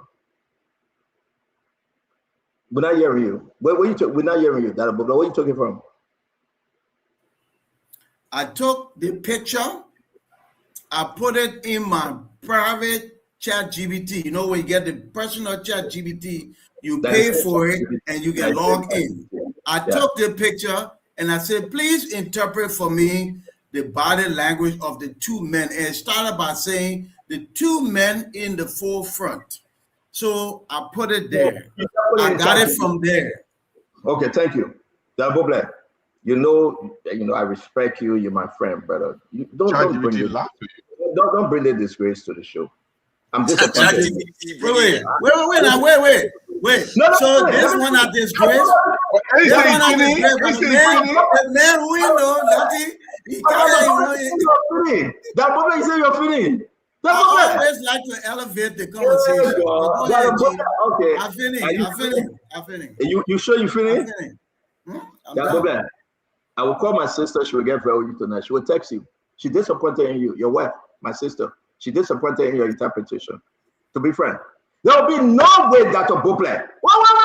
Wait. You say you finished. Why you start talking again? How can you do this to us on the show? You go through my private personal ChatGPT. Seriously? I did. And the truth is, that is more authoritative than all on the show. Hey man, let's be real. That's more authoritative than all of us on the show. So that's a good plan. We get that. That's a good plan. That's a good plan. Dr. Bubla Whitner, we get a professional on the show. Dr. Bubla, we get a professional on air, Dr. Bubla. Yeah, I can respect that you don't like the puppy and everything about him to you. Like I can respect that. That totally your opinion. I would never cross. Okay, fine. But Dr. But when Buple, you come on a show and you want to act like you fisherman, but you don't go on the water, it'll give people an that's okay, Dr. Buple. So this is more authoritative than you. So Dr. Buple, finally, because we got to go on serious topic here. Are you done, Dr. Buple? Are you finished? C'est fini. C'est fini, Dr. Buple? Oui. Okay, ladies and gentlemen, let's move on. I'm disappointed in Dr. Buple. I hope you would not say anything. I'm totally disappointed. But sometimes the ChatGPT lie. ChatGPT the man hand up and me the man speaking. And the man not If speaking. you look at this picture, you don't need to say anything. Joseph Boakai scared of this guy. To tell you the truth. There you go. All right? Even Kofi was in the bag in front of this guy. He can't even pull. All of them in front of the guy. This was entrapment. This was complete entrapment. President Boakai couldn't lift up his finger. Not only that the man lifting up his finger, the man put the index finger up as well and said, don't talk to me about this land issue. C'est fini. Michaud, c'est fini. The man said that he was done. You got to understand, we are talking about the border here. Whenever you have an opportunity, you bring about the border. But President Boakai wasn't cutting through. We will keep our two for tomorrow. I want to welcome all of you. And this is what makes us to be legit and straightforward. We say as we see it. I see fear in President Boakai's eyes. I see trembling in his soul. I look at President Boakai, I see nothing but fear. And this too shall pass because President Boakai, on a very serious note, he got to not do soft diplomacy. He got to do power plus diplomacy to equal strength. So what you're seeing over there, ladies and gentlemen, say your own, I say my own. I think next time we're not happy again. He subdued President Boakai in the photo. His appearance subdued President Boakai. His upload, it's like Goliath coming on the battlefield and Saul was running. And he said, bring me any man. And I want to say this to every one of you. Our president should be presidential. He shouldn't be subdued. And I move. Yeah, they're coming for me. Guys, let's go. I think on a serious note, we'll move on. Thank you very much for joining us. Now we say our own on the picture. Real quick, what we have everybody here, we say talking about today is just quiet day, you know. Let us seriously though. Check Gibson, did Musa Benete promise yellow machine? Where is it? You guys may say, I just want to bring it back quick. Gibson, you remember Musa Benete promising 26 yellow machine? Emmanuel George, you remember that? Yes, I did. I remember. Yeah. But where is it? Have they come? Emmanuel George, what do you think? Or we shouldn't ask Dr. George? Well, we could ask, but you should also know that they have been. My understanding is Musa Benete saw the machine, they sent it to him, and he said it was substandard, they told him to upgrade. Oh, okay. Okay, so it's coming, right? It will stay coming. Like the Liberian people, 285 yellow machine. Okay. All right, let's move. But we got some serious issues. So today, let's get to the topic. Priscilla Cooper, she voted against Yeka Koduba for rematch. She removed Yeka Koduba and her husband, Kalando. I don't know that her husband or that anyway, her husband, I said it. Kalando, because he came on the show, he said that he tell wife. Kalando will be running. Kalando have declared, he said, if the seat is vacant, he will be running in District 10. Kalando said that. Everybody knows Councilor George Kalando. But Priscilla is saying that this ambassador at large, Alhaji Sheikh Kafuma or Coyote, I think I'm missing his name. She called him, right? She called him, she wrote, she said, listen, this guy got to appear. Mustafa Koyate, yes. Should appear for what he said on Orchid FM. He was scheduled to come on Spoon Talk, but he's traveling. He's in Ethiopia right now. He will be coming on Spoon Talk on Friday. He have not received the letter, but he saw this on Facebook. The House of Representatives has summoned Ambassador at Large, Honorable Sheikh Mustafa Koyate, to appear before his leadership on Monday regarding allegation he reportedly made against members of the legislature. The decision was reached by plenary on Tuesday during the first day session of the second quarter of the test session, following a communication submitted by Musarato County Electoral District 5, Priscilla Cooper. representative. But what did he say? Some of the stuff he said, let's play. Is Bouaka attempting to reconcile the country? Do you think so? Let me. As a president of a country, you are disengaged automatically with every political institution that you have. You should be seen as a father of a nation, a mother of a nation. You must be seen as someone who speaks for all, represents all. He's not representing a district, nor is he representing a county. He's representing the Republic of Liberia. And it's. I will play the actual clip, not this clip. Let me go back to play the actual clip. But Dr. Richardson, yeah, I mean, this thing about lawmaker targeting like anyone and everyone. What say you? Stanton, I want to hear more. I wasn't sure. I don't understand. Your question is a lawmaker targeting anyone or everyone? Did you read this? What we put up here? Yeah, I just read it. She said that she wanted him to come to see the House of Representatives because of allegations he made against them. And you showed us the allegation that he said was that President Bouaka is not behaving like a father. He should be uniting. No, that's the wrong clip, Dr. Richardson. Hold on, I'm uploading the actual clip. There are two clips we have. This is the clip. But the overall message here is that Priscilla will call everybody and say, hey, listen, you got to come and give us reason. He charging them for the allegation that they are corrupt. They're stealing, right? And all they do in that place is to steal. That's why he's saying these are allegations. So my question to you, Dr. Richardson, on a very, very serious note here, do they really have anything to do but just to, you just to overall, yeah, let me play this thing. It's uploading right now. Let me play it. And then maybe we can hear from both ends. Let me play this quickly. All right, let me play this quickly. I don't know what kind you're texting for. It's texting interrupting my message here. Let's no longer the Speaker of the Majority Bloc. You are now the Speaker of the House of Representatives. And Honorable Speaker, I know you see how our young people are suffering. If they don't say I will say Amanda and give you praises, you never recognize them, you never give them scholarship, you never give them opportunities.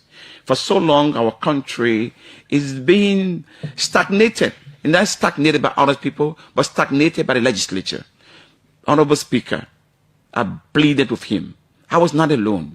I had a young lady who went with me that day to meet him. I said, Mr. Speaker, can you renegotiate every concession agreement in the interest of Liberia so that our people can be dignified? It is the executive that negotiates those agreements. It comes to the legislature. My brother, the legislature has the power to renegotiate. The executive, yes, approve, but the laws are made by the legislature. When I made a statement to him, you know what he said to me? He said, Ambassador Kuyate, this is also my dream. Is he doing this that? Is my vision. Is he doing that? When he sell it, I said, thank you. I left. The following day, I sent a letter to him, a letter of reminder, and thanking him for receiving me. After a month, I sent another letter. After another month, I sent another letter. After 3 months, I sent another letter.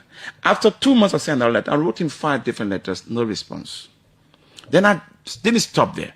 I wrote the President pro tempore, the same communication regarding the concession. No response. Whenever I met President Bouaka, I will always remind him that, Mr. President, you will succeed, as I know. But if you failed, it will be one area, your inability to ensure that concession agreements are renegotiated. Because if we don't renegotiate all concession agreements, we will not have the Liberia we deserve. So those are his arguments. Priscilla calling him now for them to question him. Let's hear you, Dr. Richardson. Well, I believe that if Representative Priscilla wants to get clarity on what he said, even though he spoke very clearly to me, she can call him in for questioning. And I hope that he can go in there and speak his truth as he did to the radio station. I mean, he made some very points that we talk about all the time. He said the young people in the country are suffering. I think that's something that needs to be explored. He said the country is stagnated. Someone could look at that from an economic point of view. And then he said that he wants most of all the concession agreements renegotiated. Okay. And the journalist asked a very good question. So are you telling us that it is the legislature that renegotiates concession agreements? Okay. And he did answer that they have a role to play in this. So I think that he should go and tell them exactly what he just said to the public. I don't see why he should shy away from saying that. Yeah, thank you very much. Let me bring you in, Gibson. Gibson, what say you? Thank you very much. First of all, let's look at what the gentleman said. Does it make sense? Yes, it makes sense. There's a need to renegotiate, reevaluate all concession agreements. Is it also true that the legislature has a role to play? Yes. I was just researching just now. The parliament or the Congress or any legislature has a prerogative to take up that concession agreement and say, hey guys, let's look at this again. They can discuss it and they can see the flaws, and they can write the executive and say, hey, even though this concession agreement has been approved and we have this years to go, but these are defects that we see in the concession agreement, and we think there's a need for us to call the concessionaires to discussion. They can do that. The problem we have in Liberia is our legislature have become tyrants. They have become tyrants. Everyone who expresses his opinion is now going to be called for contempt. They always, when somebody says something, they feel personally injured by the person's statement. But we all, I can now continue to, I cannot come to compare the Congress, the lawmakers here with Liberia, because they will say, oh, my man, you live in America, you want to compare Liberia, America. Every Liberian in that country, if you went on Broad Street now and say, who want to go to Liberia, can put your name down, there will be nobody left in Liberia. Everybody want to be like American. But meanwhile, they don't want to see the good examples in America. People say things about lawmakers here. You accuse them of stealing, you accuse them of this, you accuse them of that. They're not going to call you. They're not going to waste their time. They got something good on their plate to discuss. They're not going to call Gibson Jeru from North Dakota to fly all the way to Washington, D.C. You call us rogue and call us criminals, so come and we'll hold you in contempt. They don't have time for that. Our lawmakers are less basic. They don't know what to do. They don't have job. They don't think beyond their noses. They don't have quality staff in their offices to research documents, to research bills, to research any law before they are even put on the floor. They're only concerned about money and money and money. And that is why every time you talk about somebody eating money or corrupt or not doing the right thing at the house, they feel personally affected. And that is the problem. Let Priscilla go against the wall. Let her go against the wall. If she wants somebody to hold in contempt, she will hold Boakai in contempt. I think that's the best thing to do. Boakai, who abdicated, President Boakai abdicated his responsibility to another country to occupy a section of our country and does nothing. And the lawmakers are sitting there, they can't hold in contempt, or they can't question the executive, and there's somebody who criticized legitimately these concession agreements that are being passed between 12 midnight, 11 p.m. with money trail following it, and they don't make their own decision. They just go and sign, get money, and get out and go to make merry. And they call the man for what? If they call the man as an expert view, I would be glad he goes there to provide expert view. But if they call him to question him why he said these things, let him go kiss the wall. Thank you very much. That come to you, Brother Bangura. Thank you, Stanton. I spoke to Ambassador Kouyaté today. I have known him for nearly 10 years. And so I sort of tried to quiz him on the invitation he has received. And he told me in clear terms that he is on his way to Liberia from Tanzania, and that he will avail himself and he will go to the legislature and he will have the conversation with them. And he said he's been speaking on concessions, and he's been talking about how we can use our mineral resources to deliver Africa, to deliver a prosperous Africa. In this context, a better Liberia, given that Liberia has a future, and this future is dependent upon the natural resources we have. So he was passionate about that. So I expect that he will be back to country, and then he will go to engage with the lawmakers, and he will clarify. But nobody can disagree that what he said is a lie. Nobody can disagree with that. And I listened to our brother Gibson Jerome. I think he spoke eloquently. The only place where we would disagree is when he says the president abdicated his presidency. I don't know what he means by that, but I thought that was he misspoke. It was a misplace of words, because there's nowhere and at no time did the president ever relinquish his responsibility. To whom? He is actively carrying out his responsibility. So Sheikh is going to be back to Liberia, and Sheikh is going to explain himself in clear terms. And I agree with Brother Jerome that instead of doing the people's work, making laws, laws that would change people's life and transform the society, they should not transform themselves into a kind of investigative body that will be very keen looking out there, picking up cases. And when you speak and they call you to ask you questions, it might result into legislative tyranny. I can recall in 2005, there was a lawmaker from my district. I will not call his name, but there was a common joke about him in the House. Whenever you disagree with him in the district, he will go on to say, I will make sure plenary will call you. I will make plenary to summon you. And it was a big deal for him. Everywhere he went and people disagree, he would say, plenary will summon you. I will take you into plenary, they will summon you. So, that whole plenary summoning people, I think plenary needs to rethink that. They need to restore public confidence in the legislature, because, everywhere you turn, a lot of people, young and old alike, have problems with the legislative proceedings. So they need to pay more attention to restore public trust and public confidence in that body, and they need to pay more attention to do their work. And they should be open to scrutiny, really, because even Sheikh himself is a Liberian citizen, and they are representing him. He is one of their constituents. So he has the right to raise critical issues, things that he is not happy about. He has the right to speak about them, but in a respectful manner. And I thought he did. So we'll be looking forward to Sheikh's appearance at the legislature, and let's see where, what kind of clarity they are seeking, because I thought he spoke in clear terms. I will yield back to you.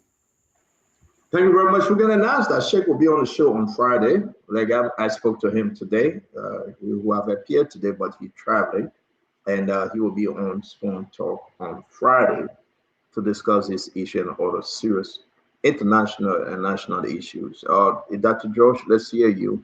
I will play the actual tape when he accused the lawmakers of taking bribe from European partners. I'm uploading it. I'm going to play it. Let's hear you, Emmanuel. Oh, I think Representative Priscilla A. Cooper is right. She's right to invite Sheikh Al-Mustafa, who is the ambassador at large for special duties and special envoy for the president, the complete international policy. An envoy is someone who is the mouthpiece of the president. He speaks the mind and the thoughts of it. They are respected around the world when they travel. So she's right. I hope she also commend him with the strong stance he took at a recent conference, I think it was in Morocco, when he spoke eloquently about these issues that Africa is struggling with. And as Priscilla, the honorable representative on district number 5, Monserrato, take this strength. Perhaps after she have completed an invitation to Sheikh Kouyaté, she will also remember that a speaker will accuse of having a marital relationship with a certain Cecilia Poe, who came on this show, and the speaker and his family came out to say that was his sister, so that incest. So I hope that the fundamental tradition that the speaker have how they call it, have gone against. I hope after Priscilla have complete the honorable representative have completed the interview with Sheikh Koyate, she will also invite the speaker to talk about the incest issue that is hanging around her head. Oh, another lady came on the station and said the speaker lured her into his bedroom. That is very close to rape. I hope she can invite the speaker too, because he has to be questioned for it. I think she's on the right path, but she should continue on that. And I hope as she called the Sheikh, she will go and read Santiago's report on the issue of transparency and bribery within the legislature. She should read a Global Witness report on that also. She should also read the transparency documentation on the same report about them. And she should invite all those people to come to the House of Legislature for clarification. I want to congratulate the honorable taking this step. But please, man, don't stop there.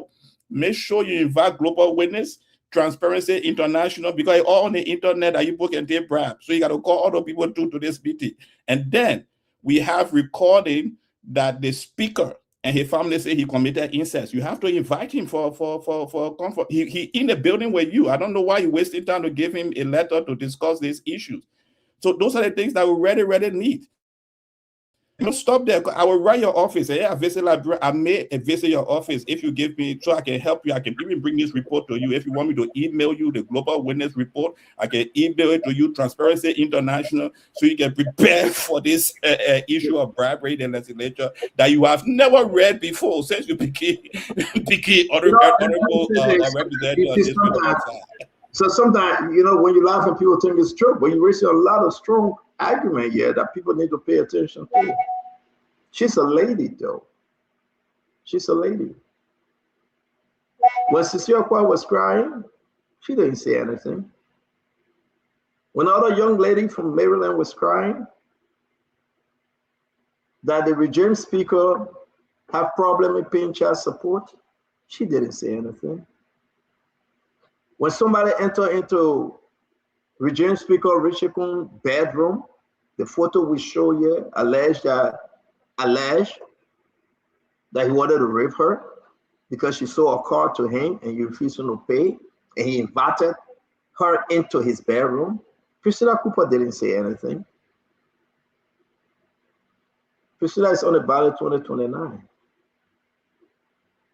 Priscilla Cooper husband is my friend, Kalando.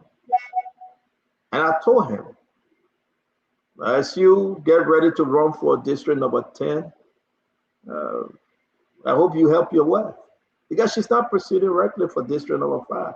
I spoke to her and I told her directly. When you have Priscilla, Mama Bush Mensa, and all the rest of them saying they are fighting for women, gender advocates, that bluff. We have 4 women accusing the regime speaker, and they all sit there, and either they are men, but when they bluff and take money, then they either the woman. Let me just mind my business. This is a disgrace to them. This is a complete mess. Women are crying on a Richard Kuhn. In this America, United States, listen, accusation, remove the representative from California.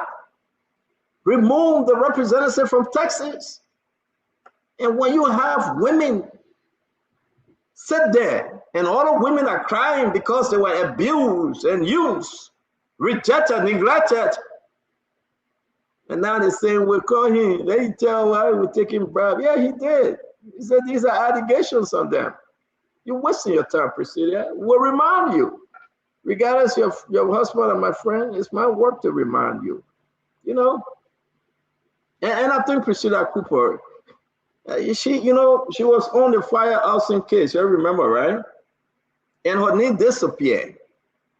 And they said the woman would take, her own trial time. And since then, she got to cooperate. That's my sister, but I would tell her openly. And I agree with you, Dr. Josh. We'll remind her at the appointed time. I think she's misguided. Maybe Kalando is misguiding her. Maybe Kalando doing that to her. But she's fighting for herself now. Because it tells her we'll carry you to court and persecute you if you do not comply. Let's play exactly what the ambassador said. He will be on Spoon Talk on Friday. On the European people. Every concession agreement that have been signed, our lawmakers have been bribed by those European companies. And the person who laid the foundation for bribery in this country, modern Liberia, is Madam Ellen Johnson Sirleaf. Is he mistaken? Every concession, they're bribing and bribing and bribing. And there you have it. We'll go to our director himself.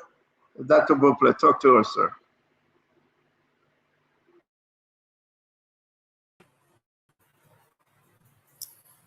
Stanton, I don't know what to do when they're executing these concession agreements.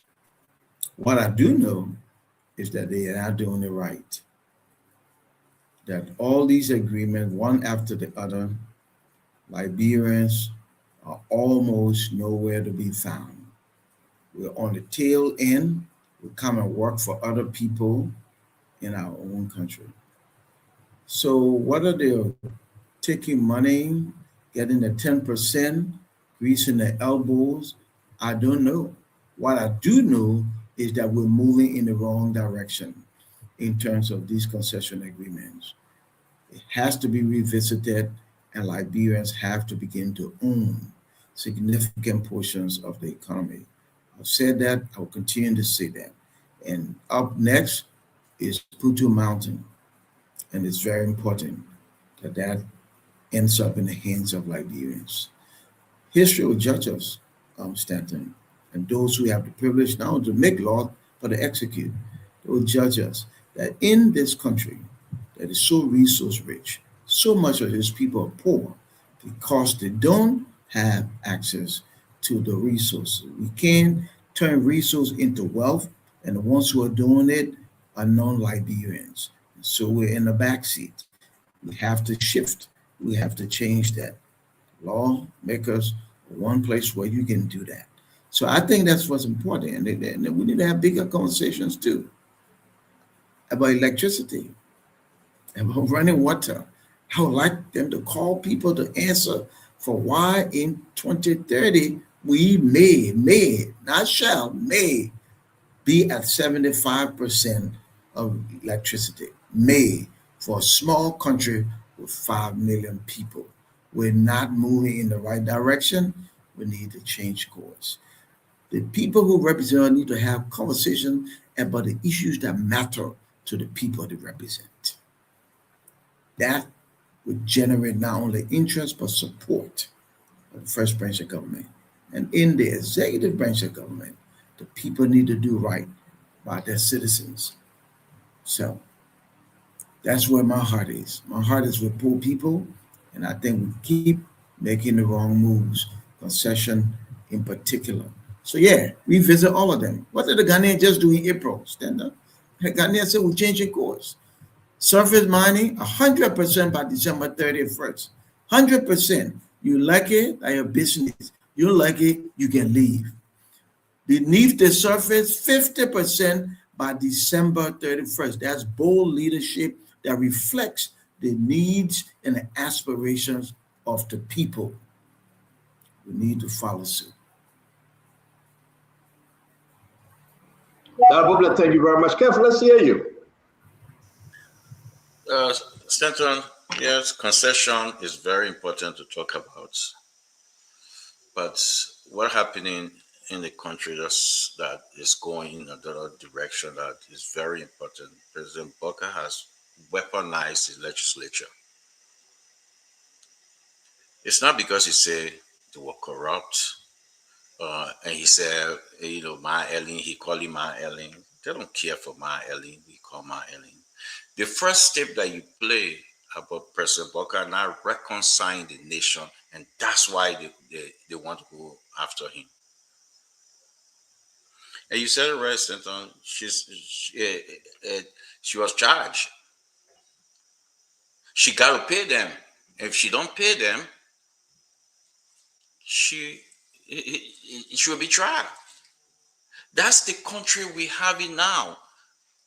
Forget about taking the country, the concession, the this, the that. Yes, important. But the one party state rule, or that rule by decree that you cannot speak, is creeping into the society, and if we don't take time, it will continue to live and live for government to come. I think we're missing the point to focus on, if you speak, we'll go after you. Americana spoke. The rescue men from the Senate went after him. The ambassador is speaking. They're going after him. The rule is you should not speak against the supernatural, which is the president. Don't call his name. Say, let's hail the king. But if you do that, we'll go after you. We have seen people like Thomas Fala decide to join them because fear of not going after him. So watch who talking. Priscilla Cooper talking, because if she don't speak, Stanton, you said it right. If she don't speak, they will go after her and she will be in court. Because remember, the allegation they put on her and say the gas was, they bought the gas from her husband's gas station. And they get her on tape.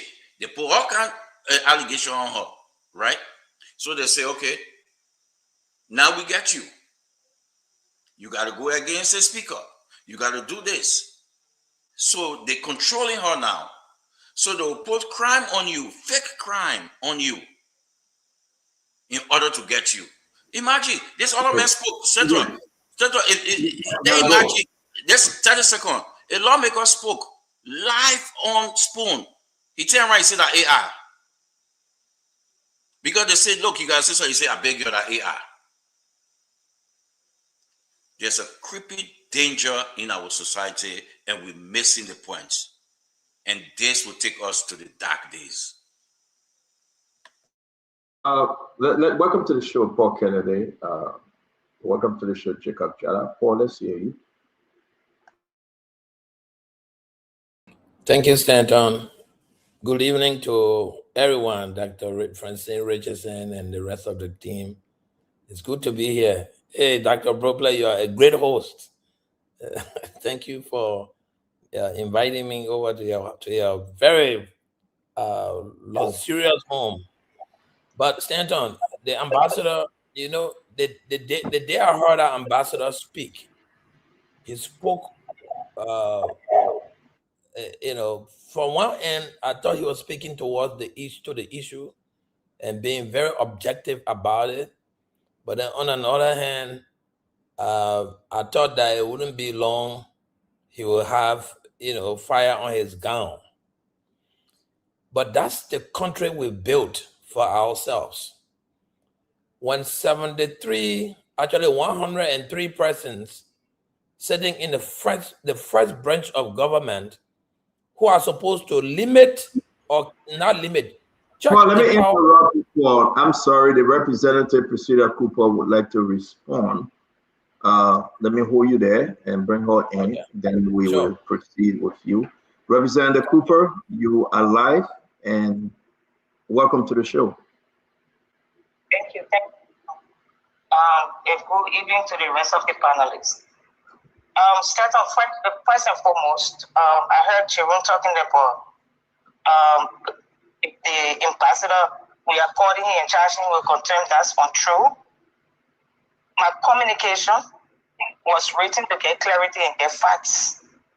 When you are directly accused of something, I think the best you can do is to come and present facts. Nobody wish harm to nobody.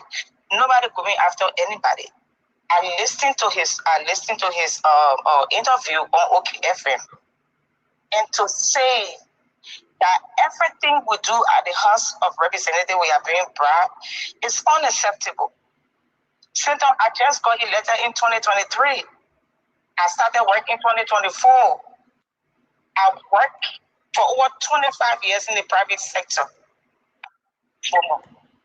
I acquired my work before going to capital billing. And to insinuate that we are being bribed, I don't know about other people, but because I'm a member of that house, so anything in that nature, and we are, when it's generalized, I want clarity. That branch of government is the most disrespected branch of government. They call us rogues. They call us non-score for no reason. You don't know everybody in depth. And so the best thing Ambassador can do is to come there. We do not initiate concessions. We do not negotiate those agreements. The agreements are done and bring to the house. For ratification, our duty is to ensure that those procedures laid out on the book were followed and to have insight about those agreements. So in the event that those things that are to be done are not done, then we use our outside authority to court, to ensure that they are done. So how are we bribed? It comes from the executive. You see, insinuating that the executive are bribed and in turn come to us. Some of us are not afraid to speak. And you say you will remind me in 2029. If you don't remind me, I will remind you, Senator. I'm not afraid of anybody. If the people say they are not going to elect me, that's it. And I said, thanks to God for giving me the opportunity to serve. I didn't go there to enrich myself. I didn't. To talk down on people because we come in public office is totally unacceptable. On a normal day, I would say normal day because in my private life, nobody will insult me for no reason. People insult you, they talk down on you only because you decided to serve. How much money are we getting from over there? What we get is far more. I just gone into public office. Why you want to bring things from since 1822 up upon me? Some of us are doing our best. So when the time comes and I'm not re-elected, the idea I was given the opportunity to serve, I said thanks to God. Some of y'all. But Priscilla, I hope you will bear with us. I hope you bear with us and we can have conversation here, Priscilla. Priscilla, I hope you will bear with us because the best thing you are doing, the best thing you're doing is to come. Yeah, you will talk, Mama. We're not. I would never. Any question you want to bring, I will answer those questions. Yeah. But when you want to speak, so let's speak on the issue, Priscilla, and thank you very much. And thank you for taking the courage. Thank you for taking. Yeah. But thank you. Correct. But Priscilla, let's just have the conversation now. It's good that you came on. We are all Liberians here. There is no non-Liberian but Kev Hassan. He was immigrated. But let's get back to the conversation. It will be very fair for every one of us to understand. And the frustration, Priscilla, you can bring anybody on to ask them question. But the main issue here, where were you when those allegations from those women came upon the regime speaker, or I would say speaker because you are in a position as a representative, came upon the speaker, Richiko? What did you do? The same strength and vigor you have right now to bring in the ambassador, why couldn't you put this on the front? What did you do, Priscilla, on behalf of all the women that are crying behind Richiko? What made you think I didn't do anything? I'm asking you now. Tell us, what did you do? I had to do. Settle. Why do you think the issue was settled? Richard and the speaker will bear me with it. I don't miss my tongue when I'm speaking. I'm not afraid of anybody. So I don't miss my tongue when I'm speaking. The women, we did what we had to do. What did you do, Priscilla? Ask those women who were involved. Ask those women who were involved. And they will tell you the roles we played. They will tell you the role we played. But can you tell us, you are live now, Priscilla. Can you clear yourself because we are all doubtful? I'm not going to speak anything further on it because this is not what I call. The issue that is being discussed is what I call. So you cannot tell us what you did, right? That is not the issue. It is not the topic. And I respect you. If you don't want to tell us, I respect you though. You don't have to tell us. But we just need to ask the question, what did you do? I did what I had to do. Okay. Women did what they had to do. And you want to also ask the accused, sir, out there, the folks that are accusing Richard Cook, call them and ask them? Okay, okay. I mean, you answer my question. Let me move to the next person because again, we're happy that you call to clarify on this issue. Dr. Richardson will bring you on. Then we'll go back to Paul Kennedy and Jacob Jalaye. Yeah, Representative Cooper, do you know of any senator who takes bribe in the legislature?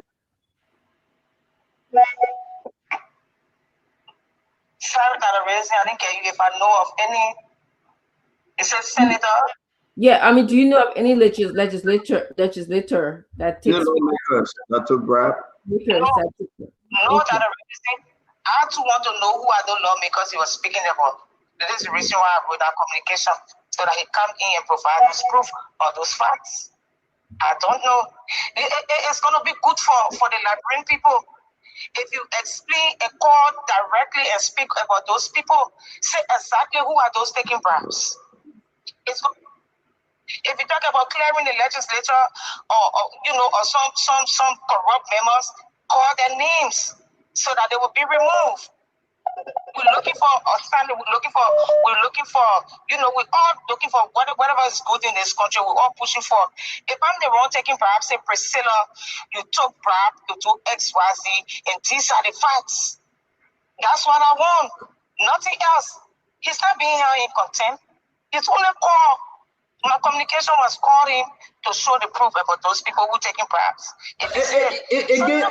Again, let me ask a question though. You were part of the group when the whole saga about Fonati started, and one representative accused the other representative that you guys gave Jean Scollett $15,000. You went to LACC.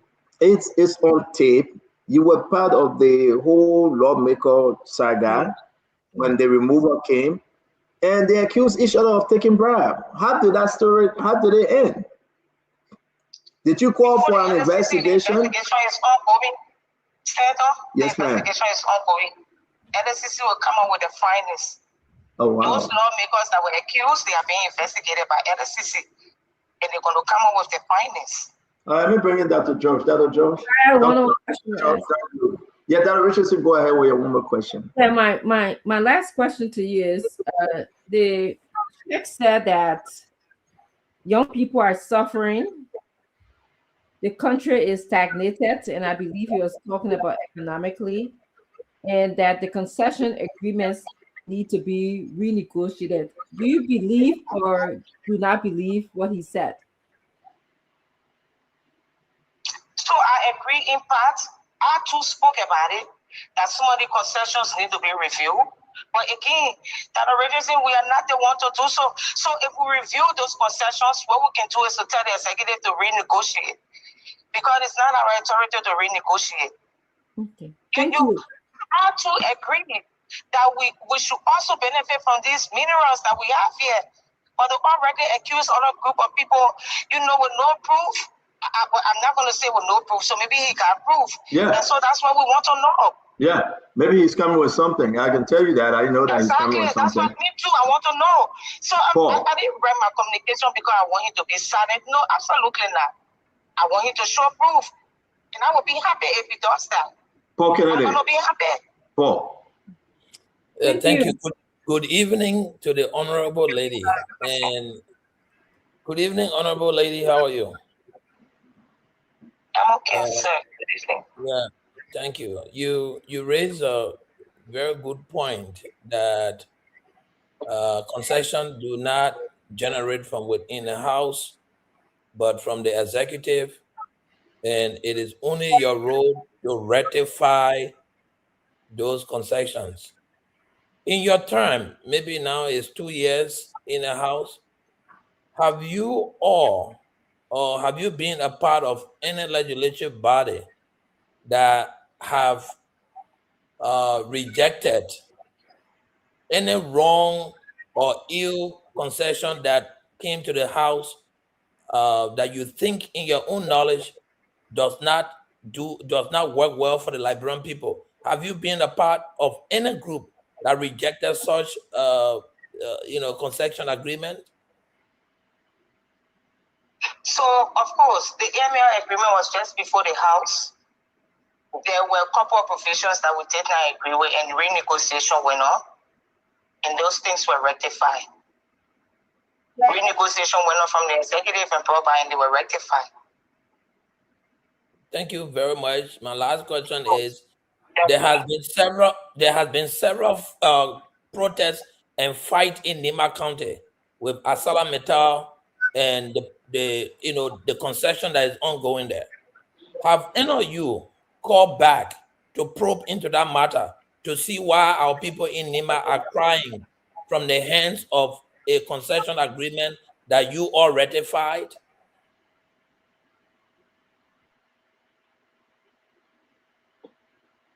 Sorry, I didn't get you. Which one? This recently passed agreement? Yes, AML. The AML agreement. Tell me which provision are you talking about? Madam, yes. Can you hear me? Sorry, I got a very terrible internet. Can you hear me now? She can hear you, Paul. Okay, go ahead. I can hear you. She can hear you. The AML agreement, in fact, there have been several protests in Nima, upon which, I think one time the police even went there to intervene between Nima citizens who are crying that the agreements are not benefiting them. And according to you, ma'am, and to our constitution, all of those agreements were ratified by you all on behalf of the people. Are you telling, have any of you called back those agreements to review, or have you called any of the people in leadership or AML to know why our Liberian people are crying in Nima? So again, the agreement, the AML agreement was just before us. If you are saying the crime, people are crying and they bring petitions, those crimes or those things that they do not agree with are written there.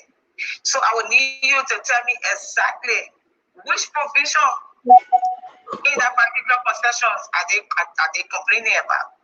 Okay, so we'll get back to that. Tell me. Yes, thank you very much, Priscilla. Let me bring in Jacob. Jacob, let's see you. We got to run around the clock. We got all the story here, Jacob. We hear you, then we'll go to the rest of the guys. Priscilla, thank you for being patient and answering this question. Jacob. I listened to the Honorable, and I think the Honorable has taken up a very difficult job. And she's starting the job very late, talking about the integrity of the legislature. So Dr. George made reference to Global Witness. I think we need to send out a long list of international organizations that have accused the legislature of bribery and corruption. I don't know whether this is our first time hearing it. In 2013, in the oil sector alone, I'm looking at a report of Global Witness that exposed that in 2013, oil company ExxonMobil purchased a corruption-tinted oil block, Block 13, that involved members of the executive and the legislature in a bribery. The Global Witness report also shows in many cases that lawmakers, including members of the House of Representatives, illegally own logging companies that fail to pay taxes. There have been many probes. The whole question of Big Ball 1, Big Ball 2, $250,000 push to the legislature for bribery. So the Liberian legislature, Senator Nim, is accusation of bribery. Left, right, and center is always being thrown at the legislature. In fact, just today I read Representative Musa Hassan Bilete wrote a letter to the executive mansion calling the executive mansion to support a push for a full-scale audit of the legislature between 2018 to 2025. The legislature has not been audited for a long time. After many attempts to look into the legislature through an audit process, even Speaker Kofa was allegedly removed for calling for a full-scale independent audit of the legislature. So there's lack of transparency at the legislature, and wherever you see lack of transparency, of course, corruption is always going to be a prime candidate in such a location. So I don't know what the selective outrage or Representative Kopa is coming from, but the Liberian legislature has been dubbed corrupt by many different people: Transparency International, Global Witness, the Civil Mining case. In fact, legislators were even taken to court and prosecuted for corruption. So I don't understand. Why are you angry? Can you clear his understanding here? But I was waiting. I think he gave me one whole long story. So I'm waiting for him to end his story before I come in. Jacob, I was elected in 2023. I started work in 2024. You're talking about 2013. I was not doing my training. I'm concerned about the image. I'm concerned about my image right now. And so, if you say they were accused, lawmakers were accused, yes. If they didn't call for facts, I'm calling for facts. You talk about transparency. This is one of the things we want. So, if you say be transparent enough to come to give all those facts, and you think those lawmakers that you think are being bribed, if you want clarity, you want a clean house, you want an upright legislature, let's start to do so now. If we are accused, if you come with accusation, bring those proof, and those people who are guilty will be removed.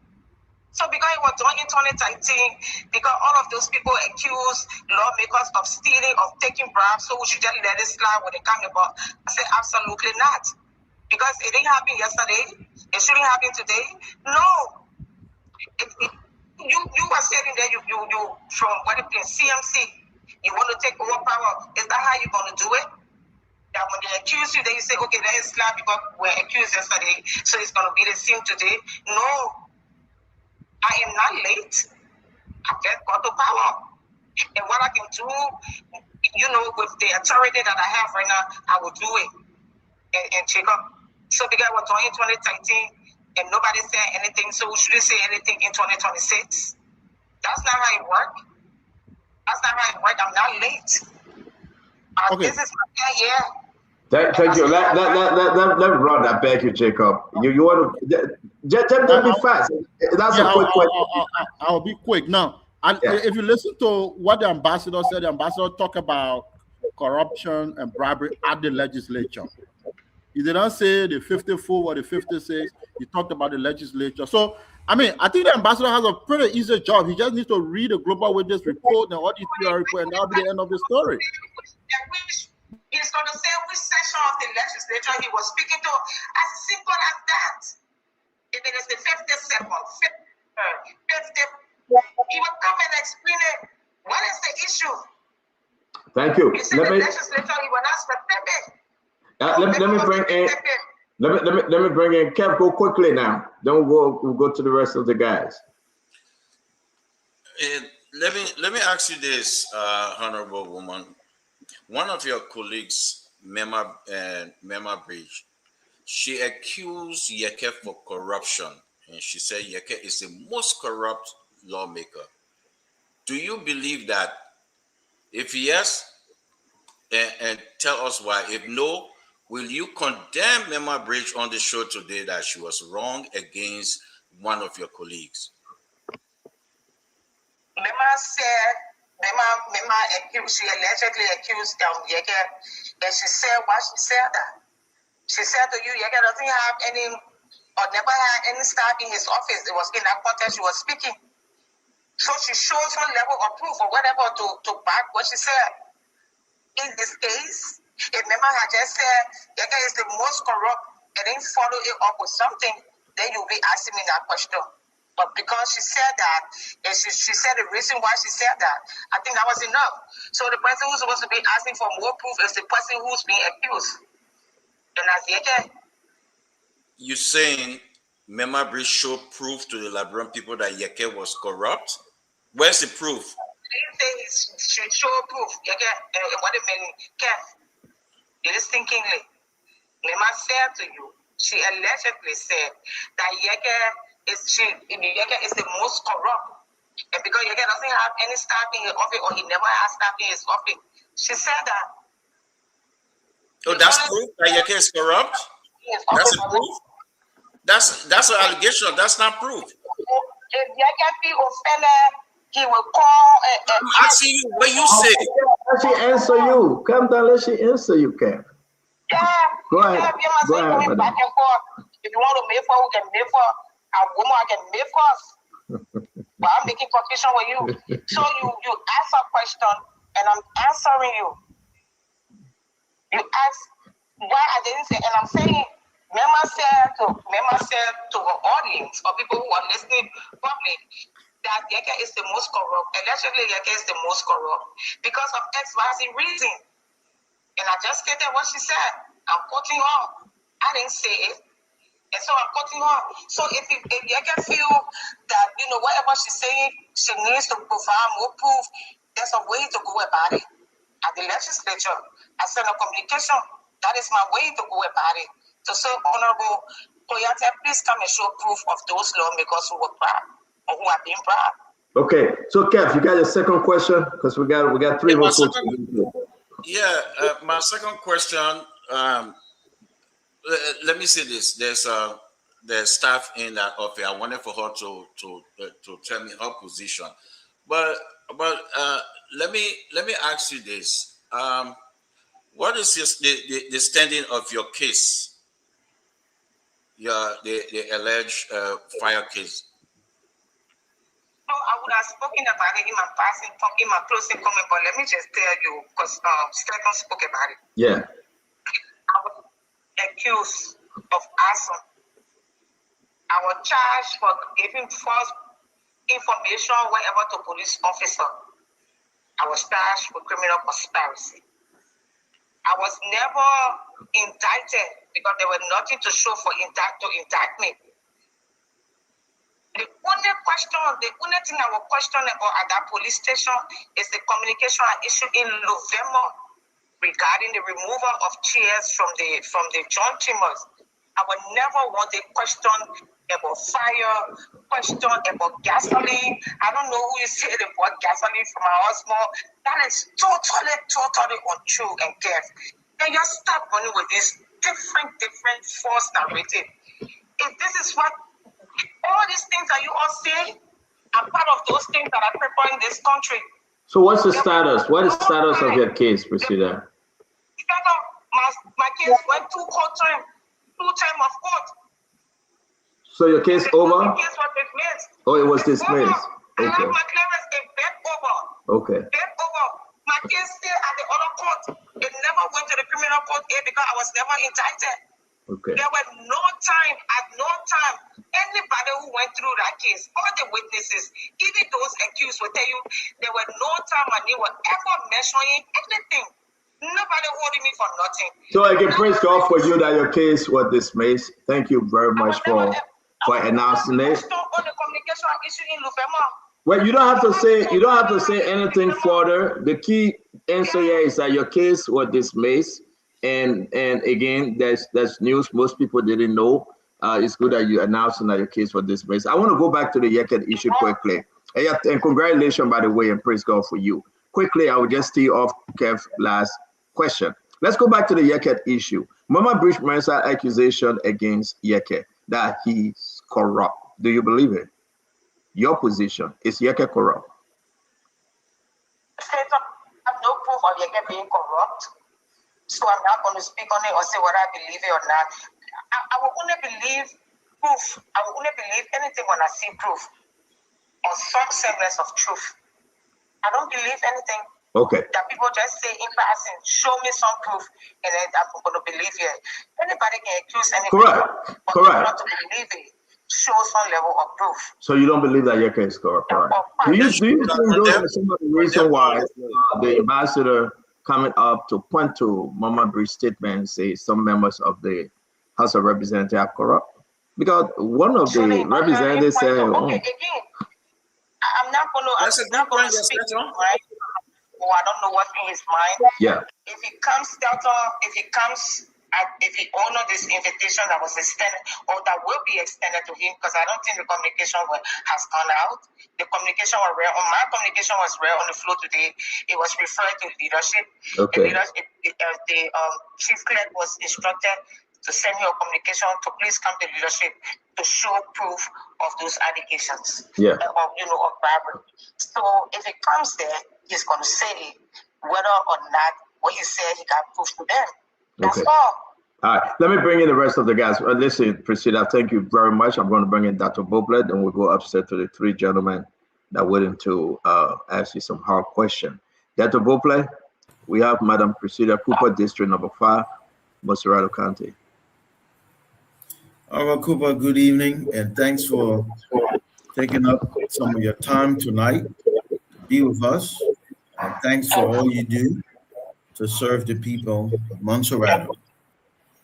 You said in your earlier comments, you spoke correctly. You said the lawmakers have oversight responsibility. So my question is, in the process of doing that, when it comes to concession, have you looked at any of the current concession and recommended to the executive that they need to do a redo in the interest of the Liberian people? And one of them was the TIA agreement. When we send it back to the legislature, at the executive for renegotiation. Another one is that came back for re-ratification. That when they renegotiated, it came back for re-ratification. Okay. But I think it's unfair to hold it and so they blame the legislation for everything that happened in this country. It's totally unfair. It's tiring. You go up, people look at the roads. They're only there for stealing. They are there, they are that. Oh my God. It's totally unfair. It's totally tiring. I mean, as soon as you step into public office, you are given the worst names. People insult you for no reason. For no reason. Thank you very much. Dr. Boble, you got another one? I do. And Honorable Cooper, I do understand the sentiment. And for the record, I'm not one of those who hold the lawmakers responsible for everything. I will say, though, in the post-war lawmaking era, the legislators have also become county administrators de facto. And I think that's part of the reason why people point a lot there. But I do have a final question for you. Putu Mountain is the big thing in front of us in terms of concession. All kinds of estimates are being thrown out, some to the tune of $12 billion. Can you state for the record whether in fact you support Liberian ownership of running that very important economic enterprise, Putu Mountain? So let me state for the record that is it that the problems that I'm speaking with? Yes, ma'am. Okay. Yes. So let me state for the record. If you ask me what I would rather do, I would rather industrialize all our mineral resources that it belong to Liberia or share ownership, partnership, instead of paying royalty to Liberia. I would rather do that. Sessions to pay royalty to the country. I would rather us to share partnership or something, and I have to come and take our resources out of here. Thank you very much. I'm going to bring in. Thank you. Thank you, Dr. Poplar. Let me bring in Wilfred Gibson, and Dr. George will take us on this topic. Wilfred? Thank you. The Honorable Lady from Maserado, can you hear me? Good evening. I have a couple of questions. Can you hear me, ma'am? Yes, you're good. You're good, Wilfred. Thank you. All right. So, my first question to you here is that are you bringing Ambassador Kouyaté to the plenary or to the leadership for clarity because he is an ambassador in the government? And he spoke the way he did. Is that why you're bringing him?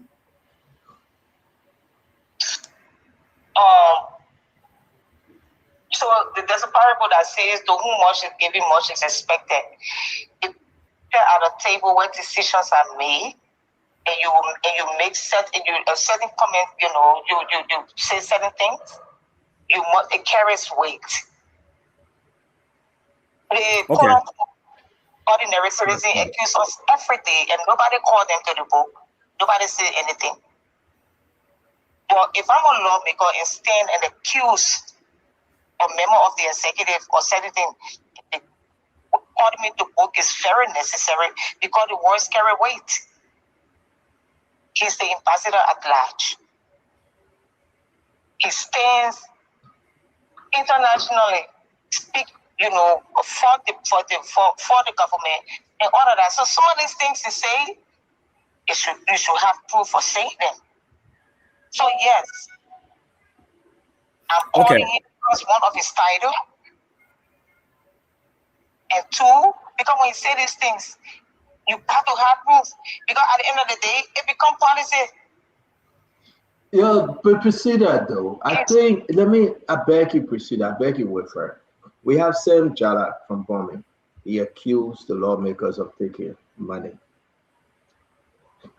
We have James Biddy, I think from Grand Jide. He accused of the lawmaker of taking 200,000 to go to the border.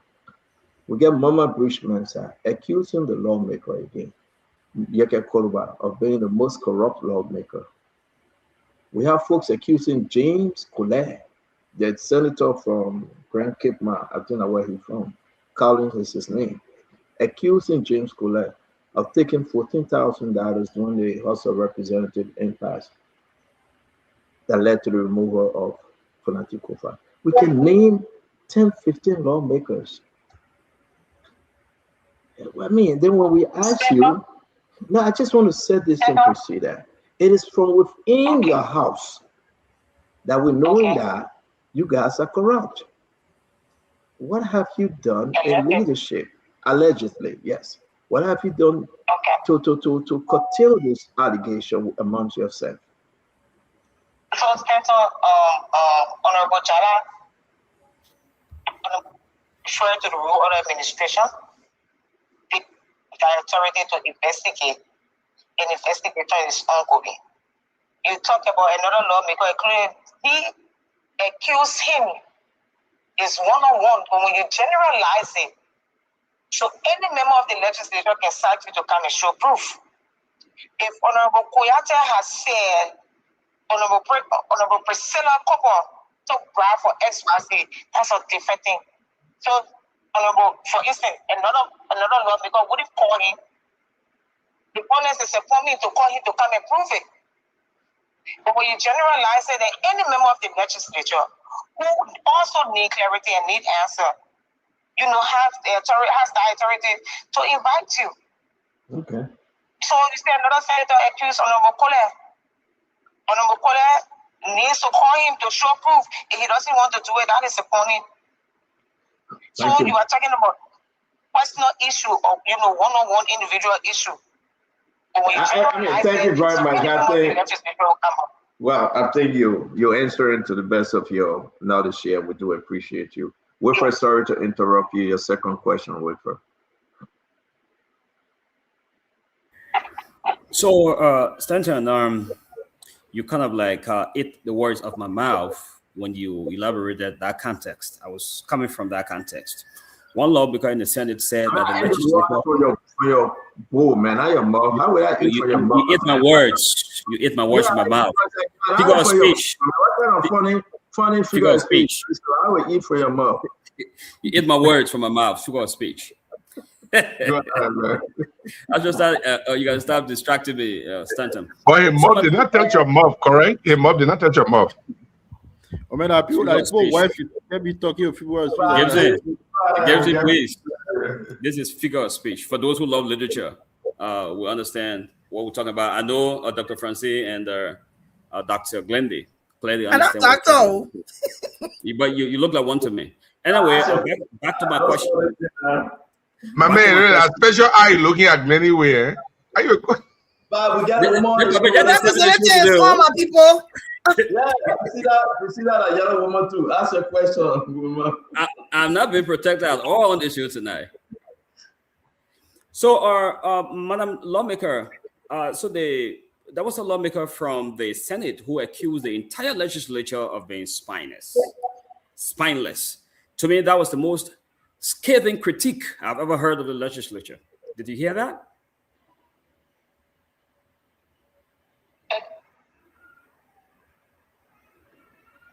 Did you get a question, Priscilla? Did you get a question? No. He said there was a lawmaker that accused. Yeah, he said Delon accused the entire accused the entire house of being spineless, the whole Capitol building. of Vince Palace. So what will you say? What's his name? Jacob said, because lawmakers have been over and over they have been accused, and no one called them. I was not at the legislature at that time. Mm-hmm. I'm there in the 55th. They accused the lawmaker of being spanglers. So I think it was the 5th legislature, not now. So there is no way I can go back and bring something that I wasn't a part of. So just one follow-up, one last question from my end. So that means you will be comfortable if Sheikh Kuyateh were to come to say his criticism is limited to the 51st or 52nd, you wouldn't have a problem with that, right? By that Pareto reasoning, you wouldn't have a problem with that. Yeah, because I wasn't there. I am concerned about my name. I wasn't there. So because he left it open, and he said, the legislature, I'm a member of the legislature now. I know certainly I was never brought for anything. So he needs to come to make clarity. Okay, thank you very much. Gibson, let's hear you now. You came strong against Priscilla like I did, so let's hear your question. She's here. Madam Honorable Priscilla Abraham Cooper, Representative District Number 5, Montreal County. Abraham. So it's Abraham, not Abraham. Abraham. That Abraham, that Abraham, that God changing. So, but when are we going to call you, Madam? When are we? Yeah, but when are we going to call you, Madam Kalando? Why Cooper? I want a different story.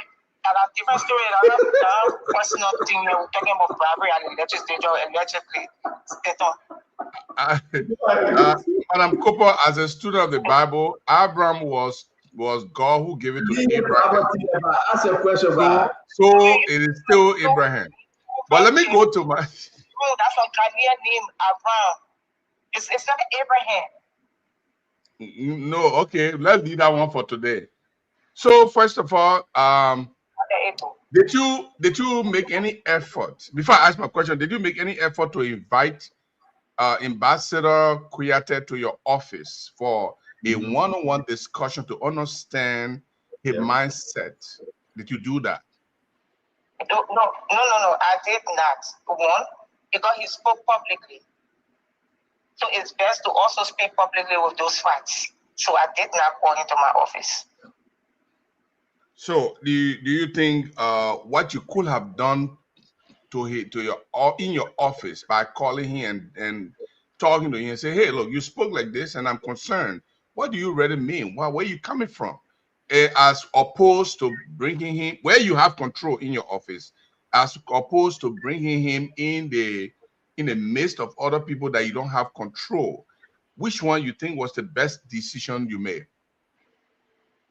So, Jeru, answer this question with another question. So let me take your question. I called him in my office, one-on-one conversation. He explained what good would I have done to the public? Because the public, it's already out there. Mm-hmm. That the lawmakers are bribed, with every concession that comes here, they are bribed. Okay, so he comes to my office, we discuss, have one-on-one conversation. Okay, then I take, whatever he says and sit down. What's going to happen to the public? I heard it.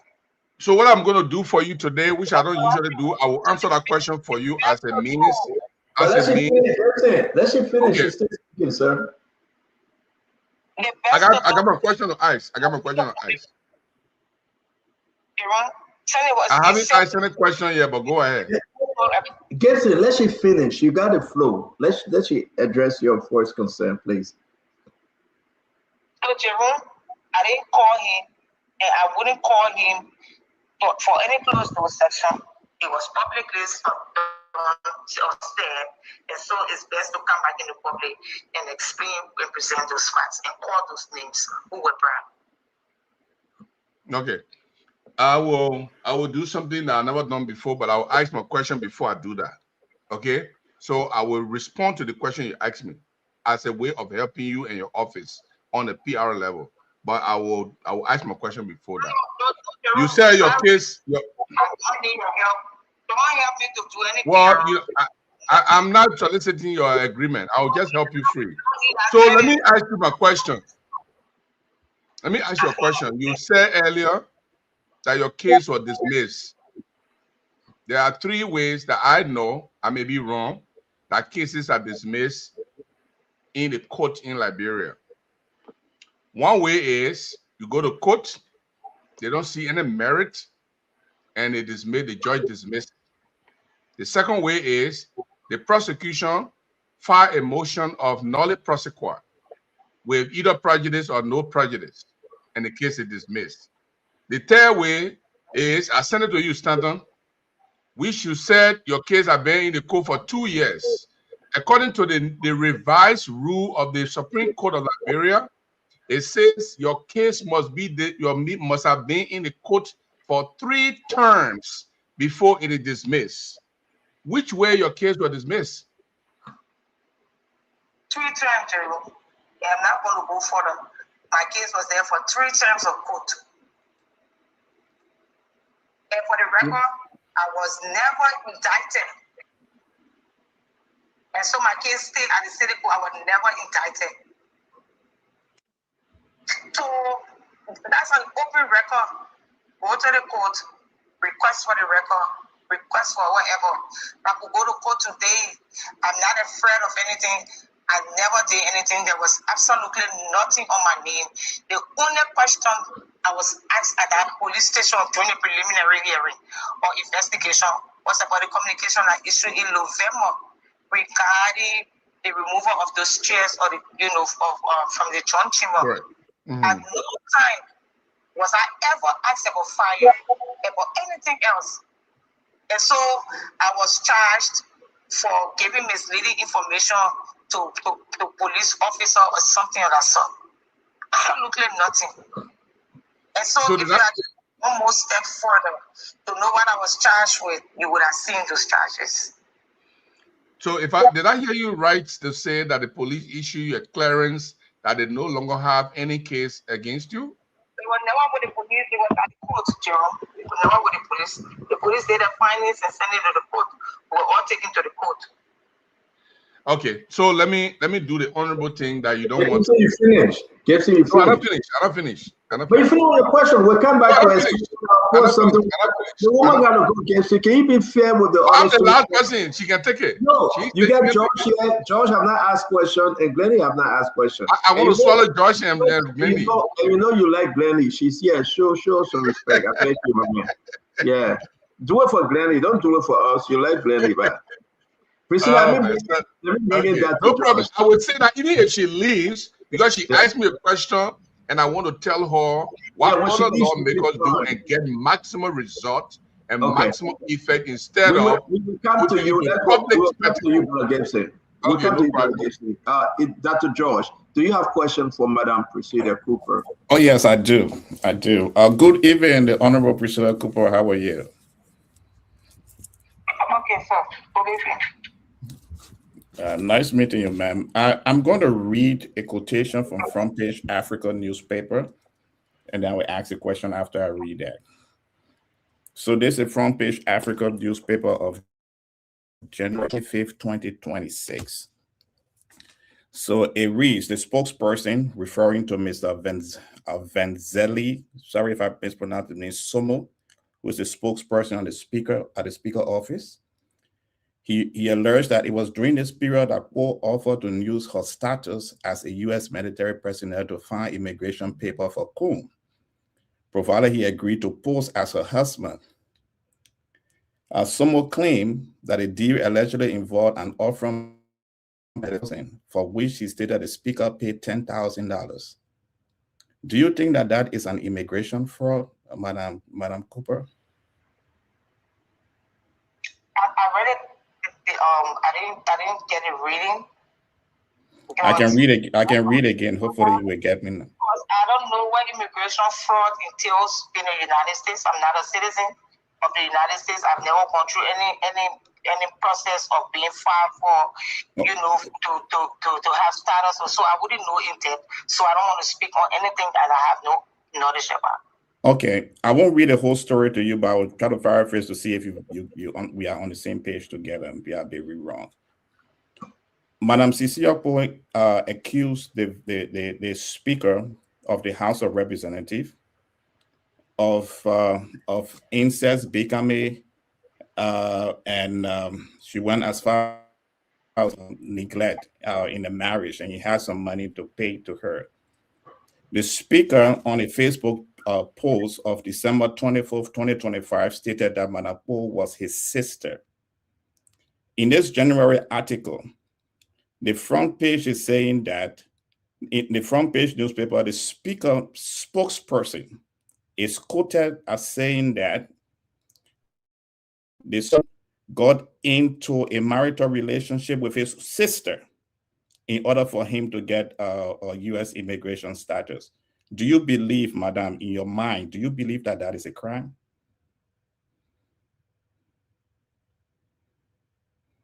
I don't know. Oh, I'm sorry. Go repeat yourself. I heard you muted. Proceed. So I'm not going to speak on anything that I have no knowledge about. Okay. Ready? Now that you don't have knowledge and you are a member of the representative sitting under a speaker that have been accused of immigration fraud in our strongest diplomatic partner country, have you written a letter to plenary asking, or the ethics committee asking for an investigation of this issue? So the speaker was accused directly, allegedly. That's the family matter. Madam, this is not alleged now. The accusation was in all the Liberian papers and on Spoon Talk, so it's not alleged. The accusation was in all Liberian newspapers and Spoon Talk, so it's not alleged. Okay, no, but putting in the newspaper, so those are not facts. No, the accusation is a fact because it was made here on Spoon Talk and on all the Liberian news, in all the Liberian newspapers. So it's not. It's facts. Then there's no need to get my view. Then you already have your facts. Then take it as it is. No, I'm asking you because I'm not a member of the House of Representatives.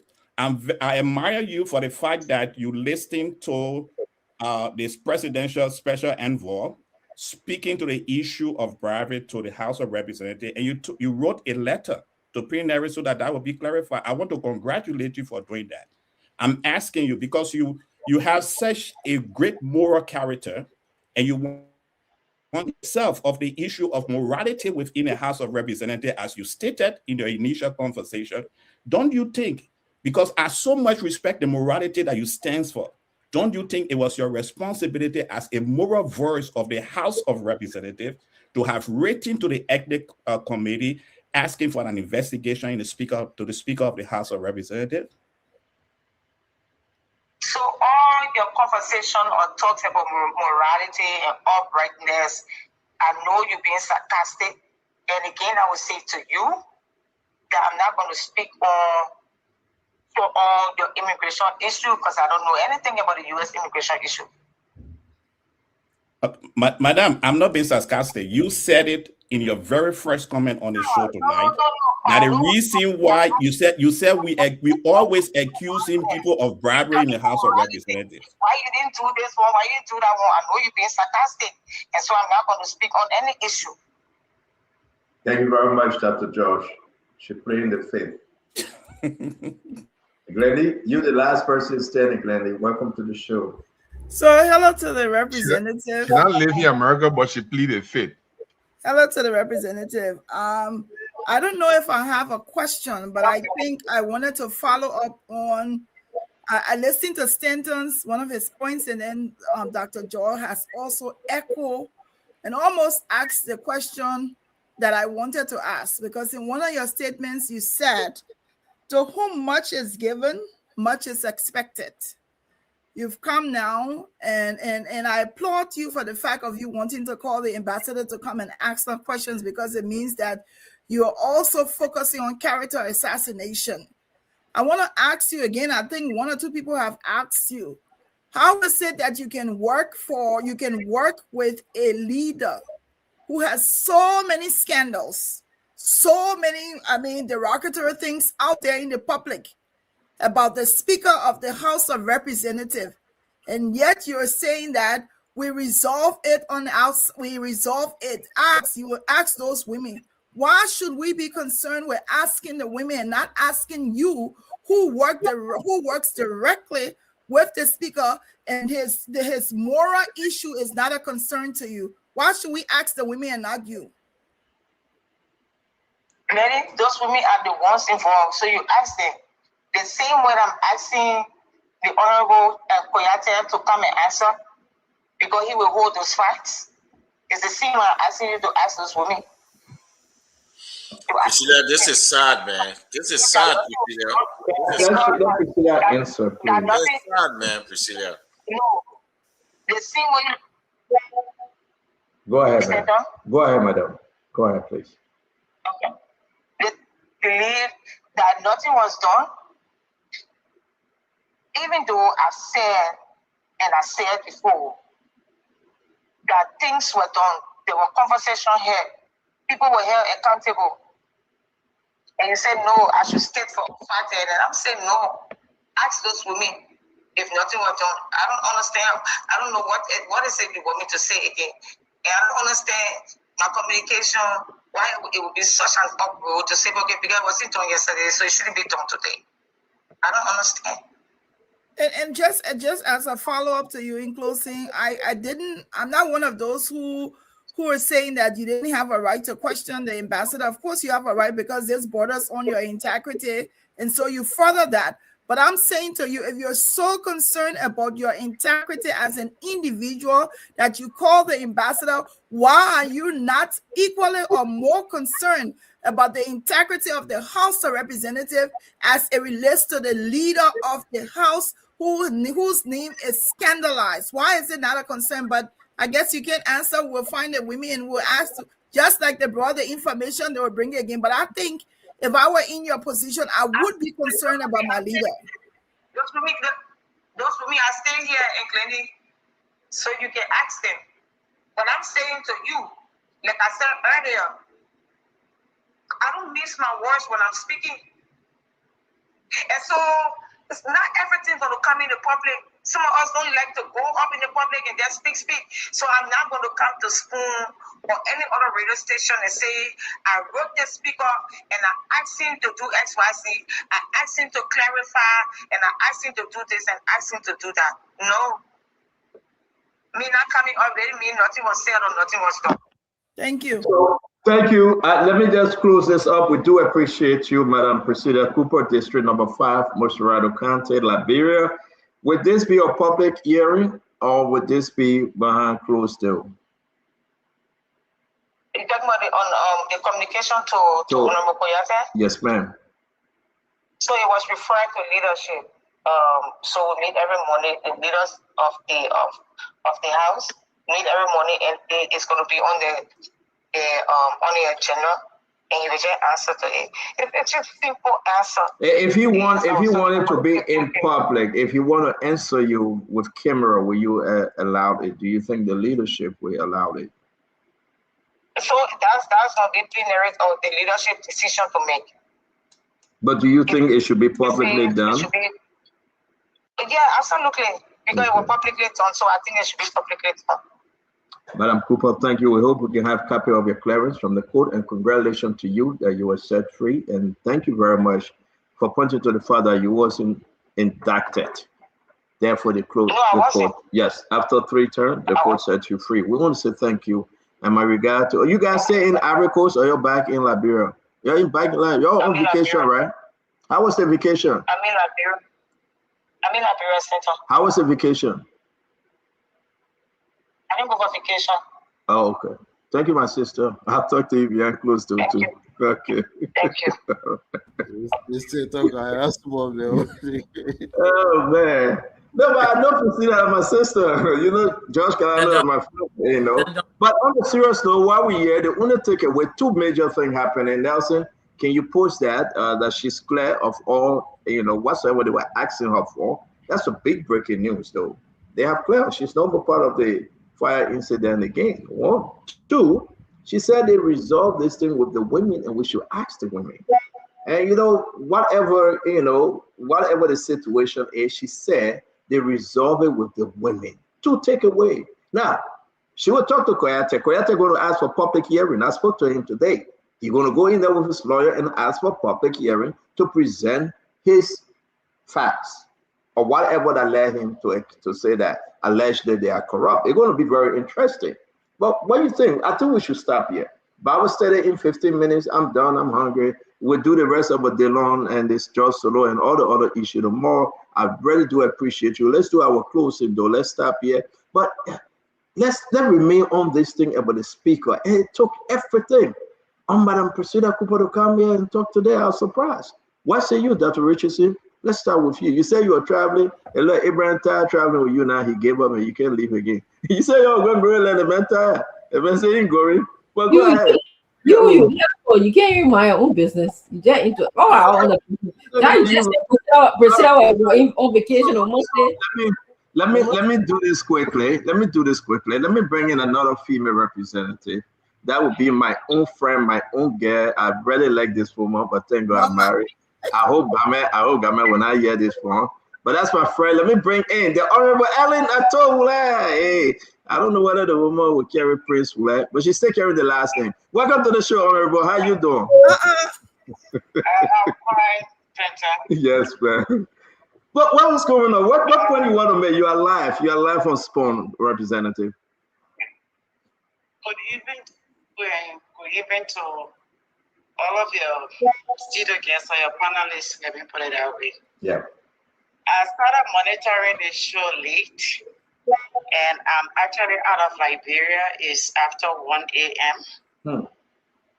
But I just thought to say a few things, and maybe hopefully when I return, I will find the time to come on Spoon and explain.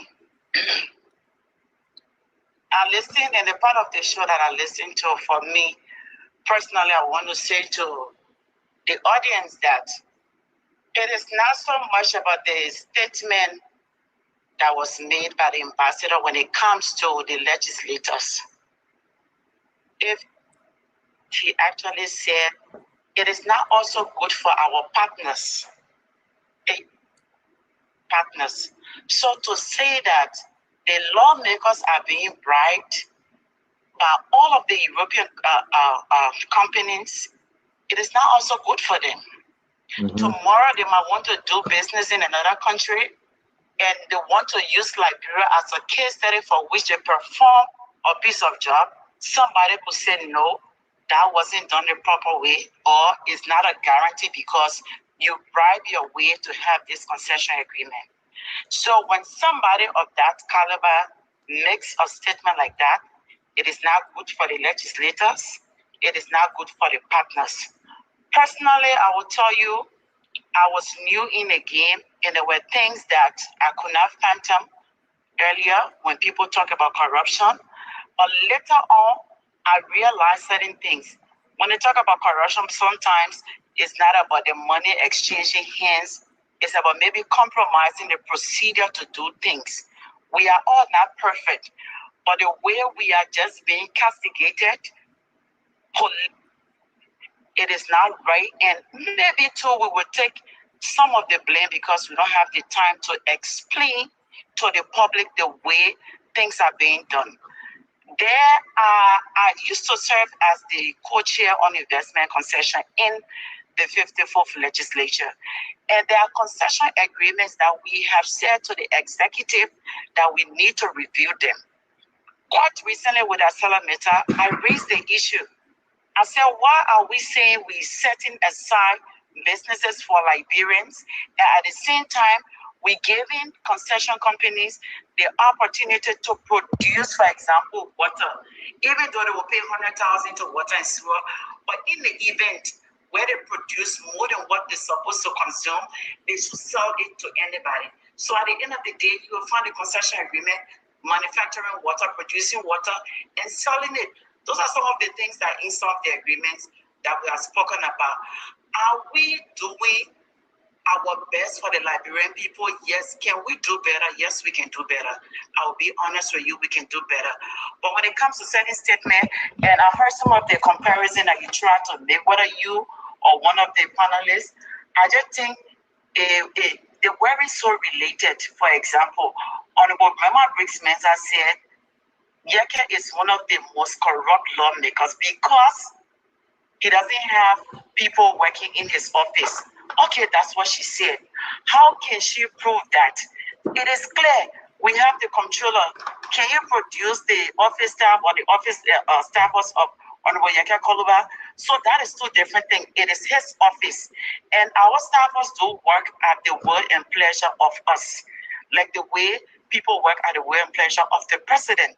So if somebody says that about Honorable Koluba, it is on his character. If you say something that will affect the country as well as the partners, it is not good. We should come with facts.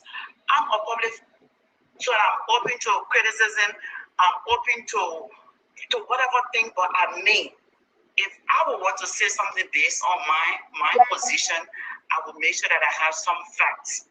But maybe we are not serving ourselves right by not explaining to the public. We should have time, maybe make use of the platforms, the media. I mean, give some information so the public will get to know how we work, what we do, certain things. We don't do everything that we do the right way, no. But doesn't mean. And for me personally, I wouldn't want to speak to some of the issues or all of the issues that are unfolded with the speaker. But I will say something clearly. We all have our past. We all have our skeletons in our closets. But he was confronted.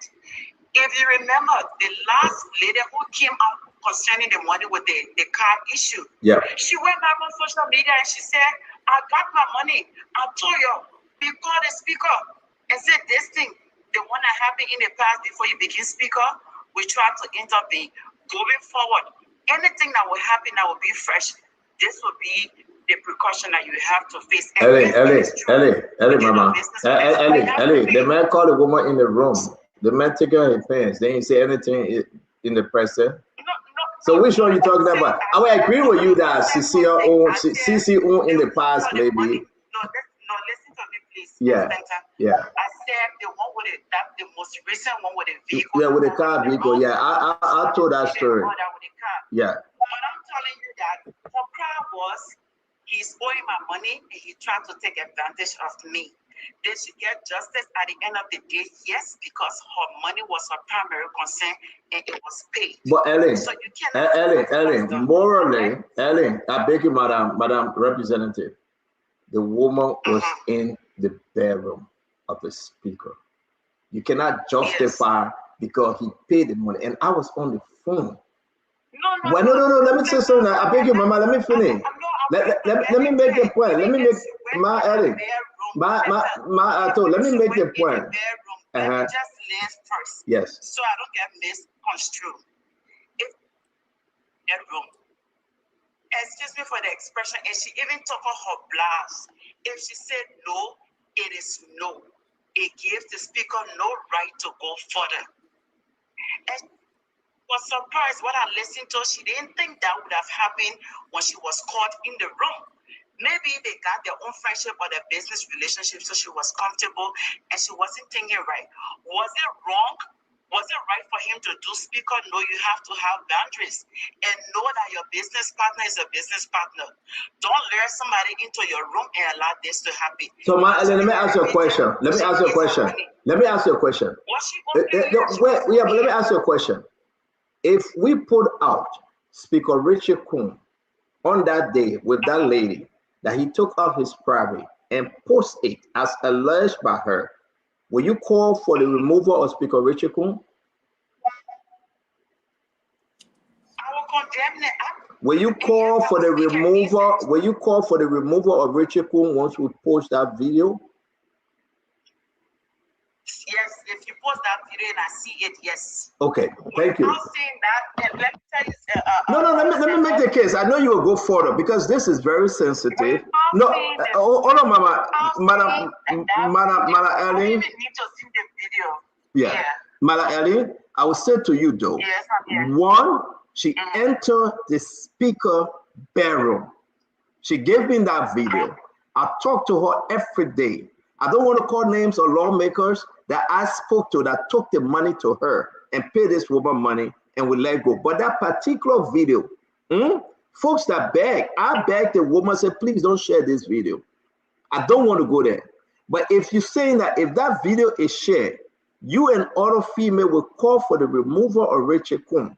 then we have a conversation. Because then I think you guys are serious. If only her sitting on the bed and this man turning the light off, it's not sufficient to remove him. You want to see his private part before you call for his removal?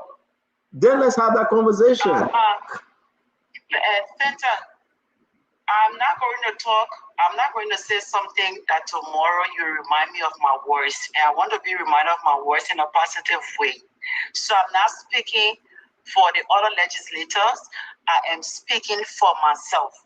The reason why I condemn the act, because of the letter that I heard and I saw. So if I see further, or if I have proof, or to talk to her one-on-one, and I know that, yes, this is what it is, I will condemn it. Do you want to talk to her? Do you want to talk to her? I can ask her to come to your office when you get back to Liberia. You have not spoken to her, right? Okay. The others that I spoke with, if I do get their permission and say, okay, the way it was resolved or it was stable, you are at liberty to speak about it on an international platform, I will do that. I wouldn't do that now without their consent. Okay. I'm telling you. Thank you. If she wants to speak with me, give her my number.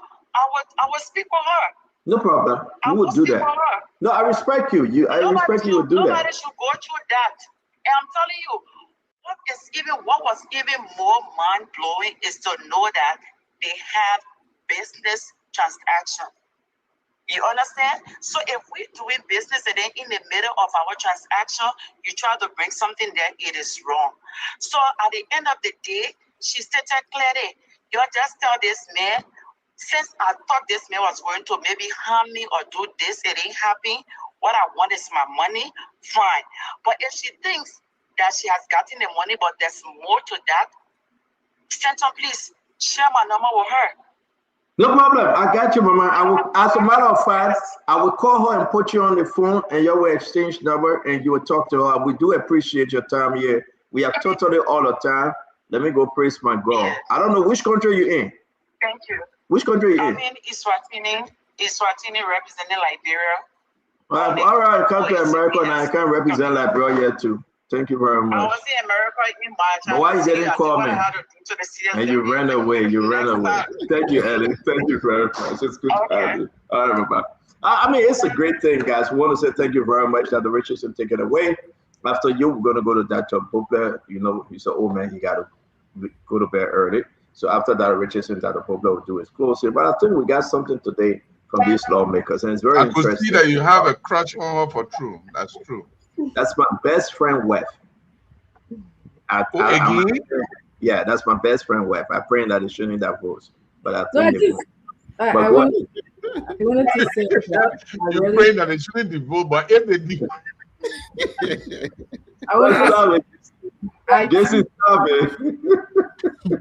I truly admire Helen Etta. She's very brilliant and she has a wonderful mannerism. I happened to meet her while I was in Liberia. I think it was on my last trip, and we interacted. So I want to say here that I agree with her that they should come up more as legislators to answer questions. They should be coming to the media, like Spoon. When you call them, Stanton, they should come on, because there's lots of things that they do, as we heard, speaking to the women in the background that we don't know.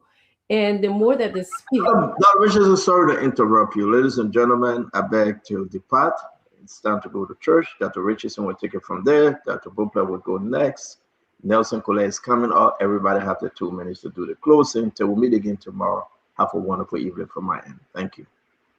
Sure. Yes. So I just wanted to end by saying it was a wonderful show, and to all of you Liberians, thank you for joining us, and we look forward to coming back again to discuss issues that are really important to Liberians. That's why most of us come, because we want to discuss issues that are important to Liberia. And if Stanton, if you're listening, is not who's staying in what city or what state and all of the things that he likes to say here, but it's all in good fun. I just want to, who's next? Mr. Brooke, Dr. Brooke, he said that you can go next. Thank you, Dr. Richardson. Representative Elaine already left. I wanted to compliment her for the work she does. She actually one of the lawyers who got a good hit heart, and I think we have more of her in the first branch of government. We have much better output. I was going to ask her though her position on Putu mounting and revisiting our concession agreements to make the kind of shift that we see happening in Ghana, where more Liberians can be in places of ownership and top management. But I'll just send her my question by text.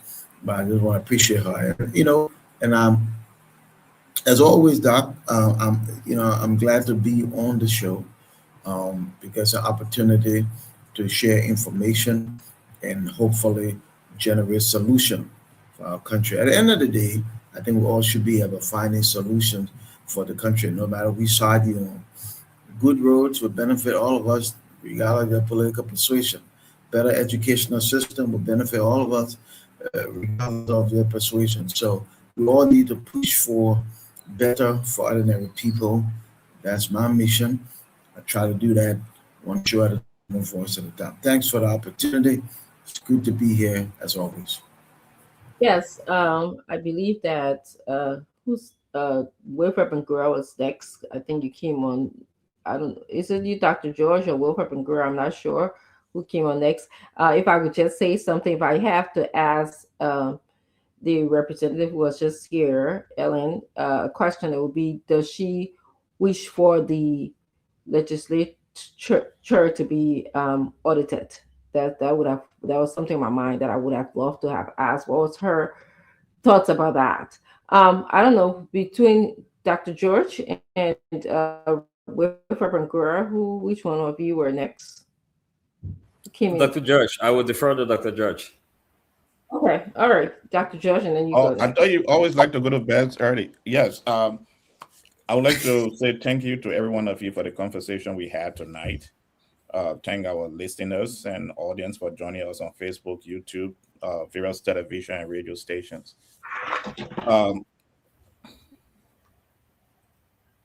In as much as the members of the legislature have the right to call any member of the government or any citizen to the House of Representation, I believe if you want to purge the situation in the House, you have to look inside. What Ambassador Keita said is in Global Witness Report 2016, Transparency International Report 2019, Centel Report 2019. It is laid in on social media. In fact, members of the representative are on live video claiming within the House of Representatives. So they have to start the process of purging within before looking for those who speak to this matter. If I was Ambassador Keita, all I'll do when I get there, I will bring the videos that are on social media, plus the reports from Global Witness and Centel showing that bribery for concession issue and other issues is within the House of Representatives. But I also believe the House of Representatives can also come clean. The situation concerning the Speaker is concerned to table Yeke's situation for ethnic reasons, for ethics reasons rather. They should also table the situation with the Speaker for ethics reasons. The Honorable Representative said they went behind the room, they talking with the women. No, this is a national issue. The Speaker of the House of Representatives have been accused of immigration fraud. The least we can do is to make the House of Representatives to clear the reputation of the Speaker and the reputation of the House of Representatives. So as we go to bed tonight, we hope, hopefully, that someone in the House of Representatives will take this step further, and that we will have the change we deserve, and we can have the moral right to call anybody we want to call once we have cleansed ourselves from the situation we have within our House of Representatives. You all have a wonderful night. We look forward to the conversation tomorrow. So for my closing, I would like to state that I will be very much interested. And in fact, if I may, I will reach out to Sheikh. I will ask him to bring the script of the same speech he made abroad, to make that speech before the leadership meeting. That would be very important. Perhaps some of them did not follow the speech, or they only follow excerpt of the speech, but it will be good. We want to hear a repeat of that speech. As a matter of fact, he got a standing ovation for that speech. It was a very powerful speech. It was patriotic, and it was necessary. So I'll be looking forward to listening to the full speech being delivered by him. And my worry is that I hope this is not going to set a dangerous precedent. People who work for the government and attend certain forum who may tend to make critique of another branch of government, I hope that this precedent is not going to lead the legislature to begin to summon people. So by the time you go out there and you speak on something and somebody in the legislature thinks that that is a critique and is an attack, they may summon you to come and appear. And by the time they get people appearing, at the end of the day, there will be no time to make laws or to exercise their responsibilities, their fiduciary responsibilities for which they are being paid. So then they need to be mindful. Then I will state in my closing, finally, about the need for a more robust and vigilant civil society. I once spoke about this on this show. I think all of us should begin to speak about that.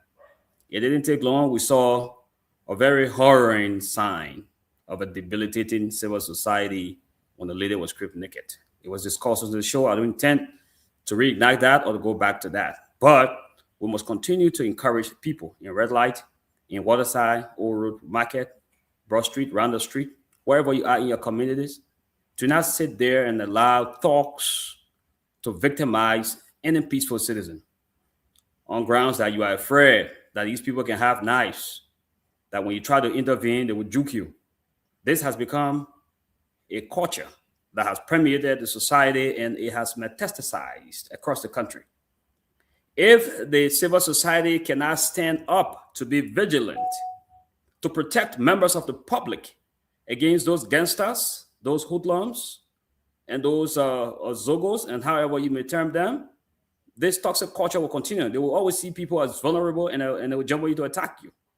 I urge you, ladies and gentlemen, wherever you are in Radio Land, make it a responsibility. When you see somebody under attack, wherever you are in your community, mobilize, be vigilant, and move on these people. You can conduct citizens' arrest. We will begin to do that.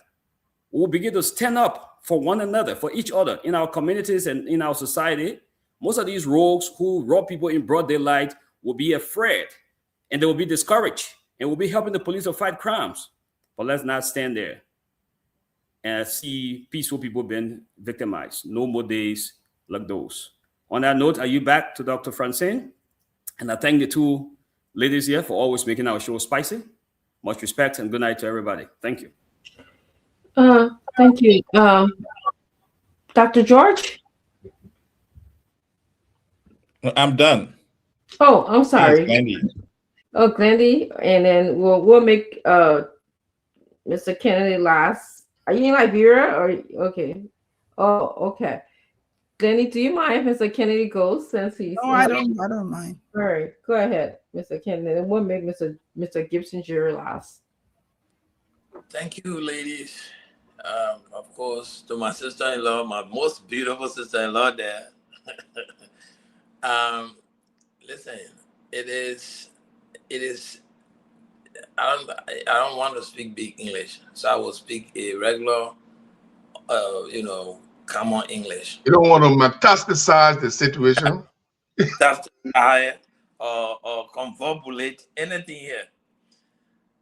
It's shameful when you see the glaring truth and you try to manipulate it to play on people as if you are completely ignorant of it, whereas you know the truth exists. And that's exactly what Priscilla Cooper came to do here to us tonight. I felt really insulted.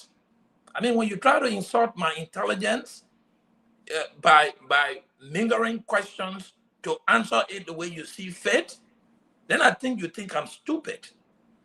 I mean, there is a plethora of corruption allegation charges, well, not charges, corruption allegation on the Liberian legislature. A list, a long, unending list that the legislature is corrupt. I mean, it's been said by, human rights organization. It has been said by community civil society organization.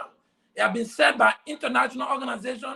It has been said by members of the Liberian legislature, including Musa Belete, who asked that if you think the legislature is not corrupt, let's call for the audit. And all of them have refused audit. So I'm asking the same tonight. If Honorable Madam Priscilla Cooper actually thinks the legislature is not corrupt, let her join Honorable Musa Belete and all of those who have called for audit of the legislature, especially the representative, the House of Representatives, to commission an audit in there. If they don't do that, I will continue to believe that they are corrupt. I'm in Liberia, and they can also question me, and I will call Sheikh Kaita. The ambassador is working around, carrying the image of the Liberian people in a positive way. That if this legislature tried to strong arm him, will mobilize men with him to resist their disgrace of him, and we will actually ask them, we'll petition them to audit themselves. We are Liberians, and you cannot just use power the wrong way. I think there should be some summary LTA to know why there's no internet connectivity in Gbapolu for their oversight. That's what they should be doing. I think there should be summarizing the education minister to know why there are only 5 paid teachers in Gbapolu and people have not passed the wires since 2021. That is the oversight they should be doing. Instead of trying to use power to manipulate people, to make them not to talk, to speak their minds. This is wrong. And you come here and try to gerrymander. I don't know whether gerrymander is even the word in the context here I'm trying to use, because you think you got legislative power. We put you there. You work for us. And when you are not doing the right thing, and you are witch hunting and chasing somebody because they express that you all are doing the wrong thing, then that's a problem. So, I was really angry. I had to go off to come back on so that we can do that. People should not use our power we give them against us. And we're not stupid here. Nobody's stupid here. I think they should be using that power to improve the well-being of the Liberian people. They are not doing that. The people in Nima County are fighting. They are protesting day and night. Nobody have called Asala Metal to probe into why they are going there. So, let me not take you off. My internet will soon go off. Thank God, I'm not here to click it off and on. Because I'm really speaking my mind tonight, and I'm looking forward to if more, engaging conversation tomorrow, if I'm allowed by my internet to be here. Thank you very much. It's you very brilliant young men and women out there. Thank you, Mr. Kennedy. Anybody want to get me? No, I was talking to you, Claudia. So I was late, but at least for the time that I came, I think there was a very sharp contrast. We had 2 representatives here, and unfortunately, I respect I respect both of them, but unfortunately, one of the representatives showed that she is responsible to the people. She's supposed to answer questions. So she availed herself. She called and she gave some responses. The fact that she even said we should be telling the public about things that are happening. Unlike Representative Priscilla, who felt that she was not obligated to answering any questions concerning the speaker. How can you come in her statement? I wrote it down to whom much is given, much is expected.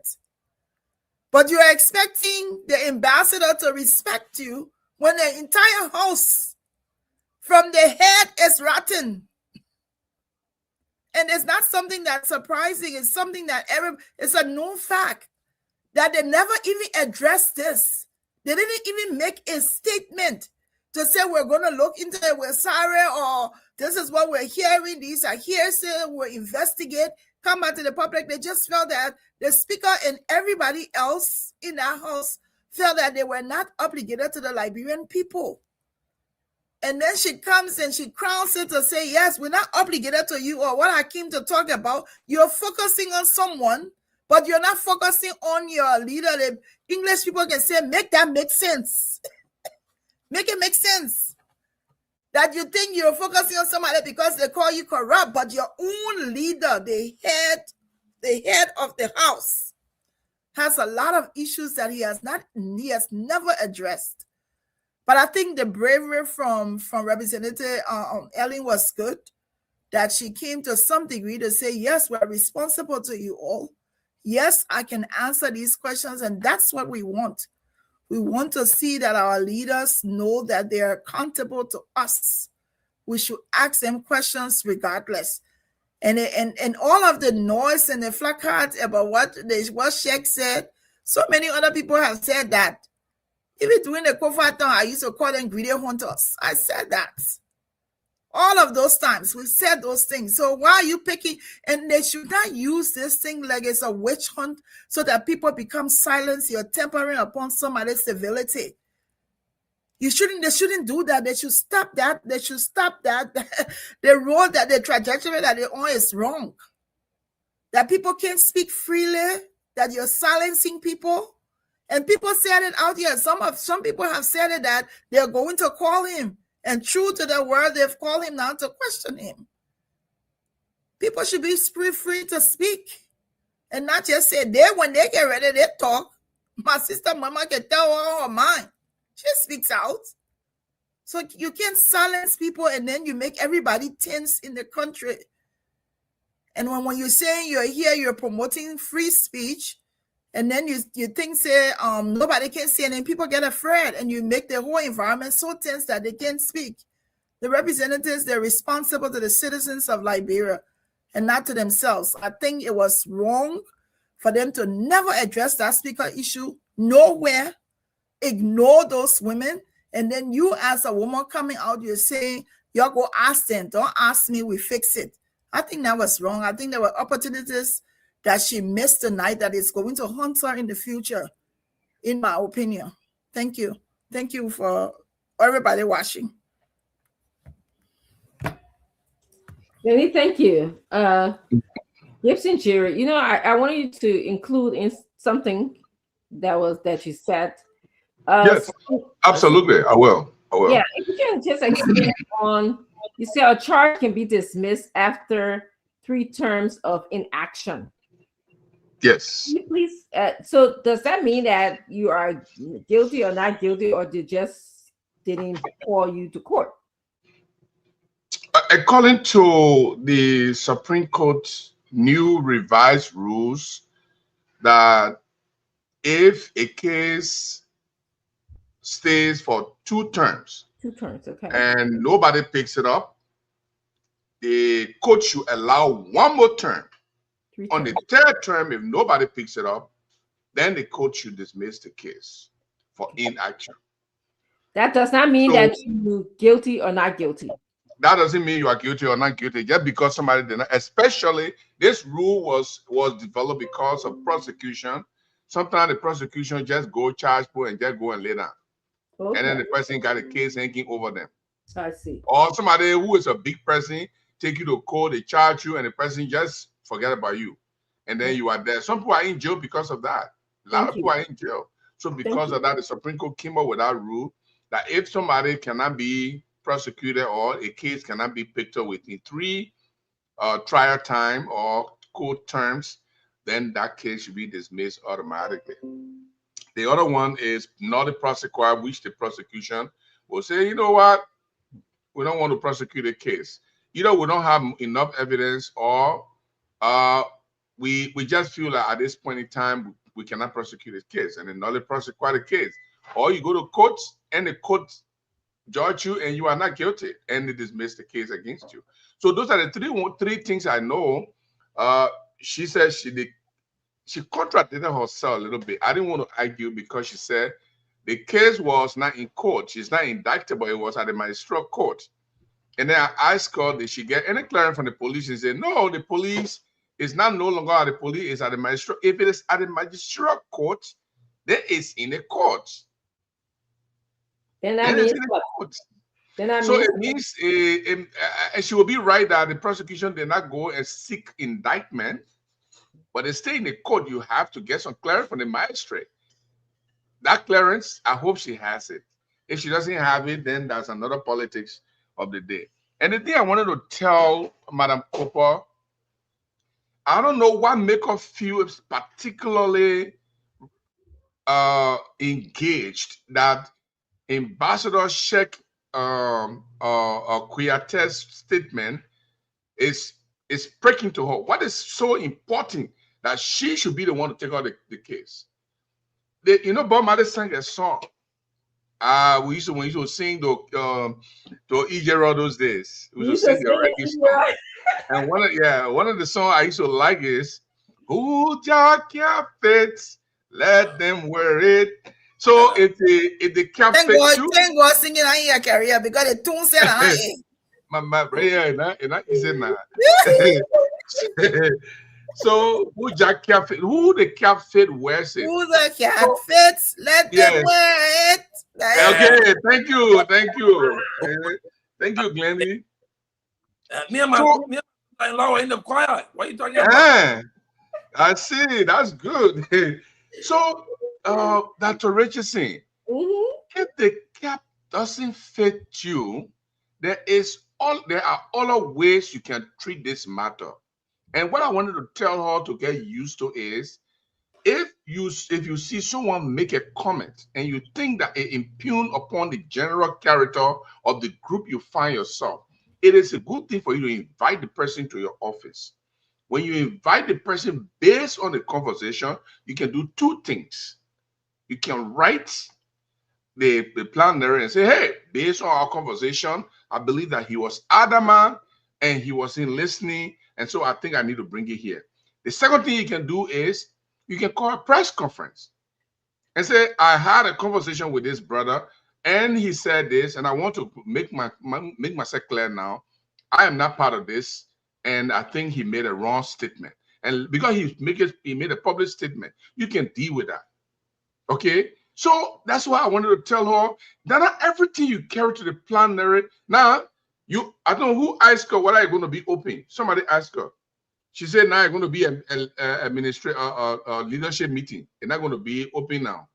So what's the essence of calling the mayor? If you can't call the mayor to your office to even ask him a question and get to understand his mindset, you can't even ask that question.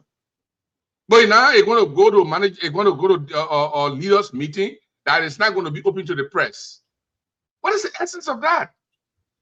So I thought that the lawmaker should learn how to engage with people who they feel hurt their reputation. And that reputation in the first place is not even important to us.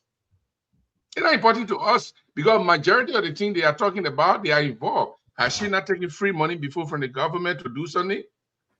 Some of the money that they just gave, $6 million that they just gave, did they really think they work for it? The $11 million they got in 2024, did they work for it? They work for these kind of monies. So they shouldn't come and pretend to us that they are not corrupt. When you're taking money, you don't work for government, dish money out to you to pass legislative laws, to pass concession agreements, and you come and pretend to us that you're not corrupt, you are a straight shooter, you don't mince your word, you got character. I like the sarcasm that Dr. George used. And let me just end on this. If these people are actually serious, Dr. Richardson, why is Mike Jabata stay around? Have they even invited the Internal Affairs Minister to ask why is it like that? People are shameless. People are so shameless that they can only take parochial issues and make it big for themselves. Mike Jabata is in the streets. His office will not be taken over by somebody who he appointed in his position. The minister created a position that doesn't exist. The Senate said we cannot confirm you until you clarify this. Lawmakers are sitting there and they are not calling the Internal Affairs Minister. What are you doing about this? No, they not care. And then they come to us, they pretend that they are morally upright. They are reformists, they are purists. No, they are not. Like I said, to end my comment, let's see you go kiss the wall. Okay. Thank you very much. Thank you. Thank you for a kiss the wall. I thought you were going to say something else, but that's okay. That's why I was praying that you were not going to get there, but I just started jump. I woke up. I'm talking to a woman. I can't say anything more than that. It's okay. It's clarify the safety secure. I saw the way you jumped. You thought I was going to say something nasty. Yeah, I was like, oops, not trying to show off that. No, I can't do that. Yeah. Besides that, Cecilia is an honorable person, and as a female, and I have respect for her. Thank you. So that's the only thing I can say. I can't insult her. You have a picture of Plaka in the Grand Association convention, and I see you. I wanted to meet you. I'm bereaved. I will talk that beyond it though. I'm bereaved. Sister Osmo passed away, and I couldn't come. And leaving the body in the morgue. Yeah. I'm so sorry. But yeah. But hey, thank you guys. Thank you very much. Maybe I think we need to start learning how to do a duet. I think you can sing. My expertise is singing. Nelson can sing. Nelson was telling you that. Thank you so much, Nelson. I appreciate you.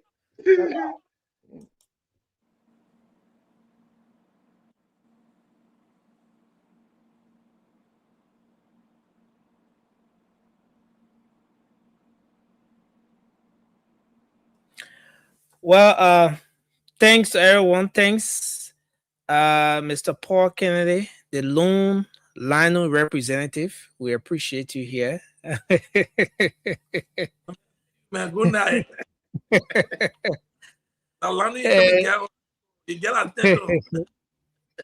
No, we appreciate you for replacing what's his name? Prince Maxwell. Yeah. But we want to say thanks to everyone for being here tonight. It's been a good show. Thanks for your contributions. Thanks to the many of you who played the listening role. So many of you will take up time and just watch the show from the very start. We appreciate you for that as well. The many of you who have been engaging in the comment section as well, we say thank you. The comment section is a whole community all by itself. We appreciate you for making it engaging, and we want to say thanks to all of you for your views expressed there. We appreciate you. And I also want to say thanks to our radio audience. Spoon Talk has been live across the Spoon Network, Spoon FM 107.5, Fabric Radio 101.1, and Super 95.5 FM. Thanks to Voice of Liberia 104.1. For relaying the show as well. And thanks to a host of community radio stations that will most times relay the show even without telling us. We appreciate you. The invitation is yours to join us tomorrow for another great edition of Spoon Talk. Until then, let me say thanks to all of you for being here, joining us from across our different social media handles, Spoon TV, Fabric TV, Super TV. We appreciate you. Let me see who are those here in the chat. Let me just recognize a few of you here tonight. I see Vic Mersch. Thank you for being here. Telvin Payne, we appreciate you. Prince Yanti, thank you as well for being here tonight. Spencer E. We are Senior, thank you for being here. Serena Tisley, thank you as well for being on tonight. Joseph Wakai, we appreciate you. Freddie Go, I see Mikey Grisby, thank you for being on as well. Binta, well, now it's moving fast. Per Kimber, thanks for being here. We appreciate you. Prince, I see Apple Johnson is here tonight as well. Binta Barito, thank you for being on tonight. Patrick Talk, we appreciate you for following via YouTube. I see Newses. The Splicker, thank you as well. I want to appreciate all of you for being here. Spoon Talk will be back tomorrow. Until then, thanks to all of you. Philip Bala, yeah, Mr. Bala, we appreciate you. And I want to say the if you're not following, if you haven't subscribed to our YouTube yet, kindly try to do so. Spoon Talk Live on YouTube. So you can go to our YouTube, subscribe, and you can follow Spoon TV on Facebook as well, or just follow Fabric TV or Super TV. Those are our handles, and there you get to watch or follow up on Spoon Talk and other major programs here. And some of our live broadcasts we get to do out. So thanks for being here tonight. We'll come back tomorrow. I'm Nelson Collier. Have a good night and bye for now.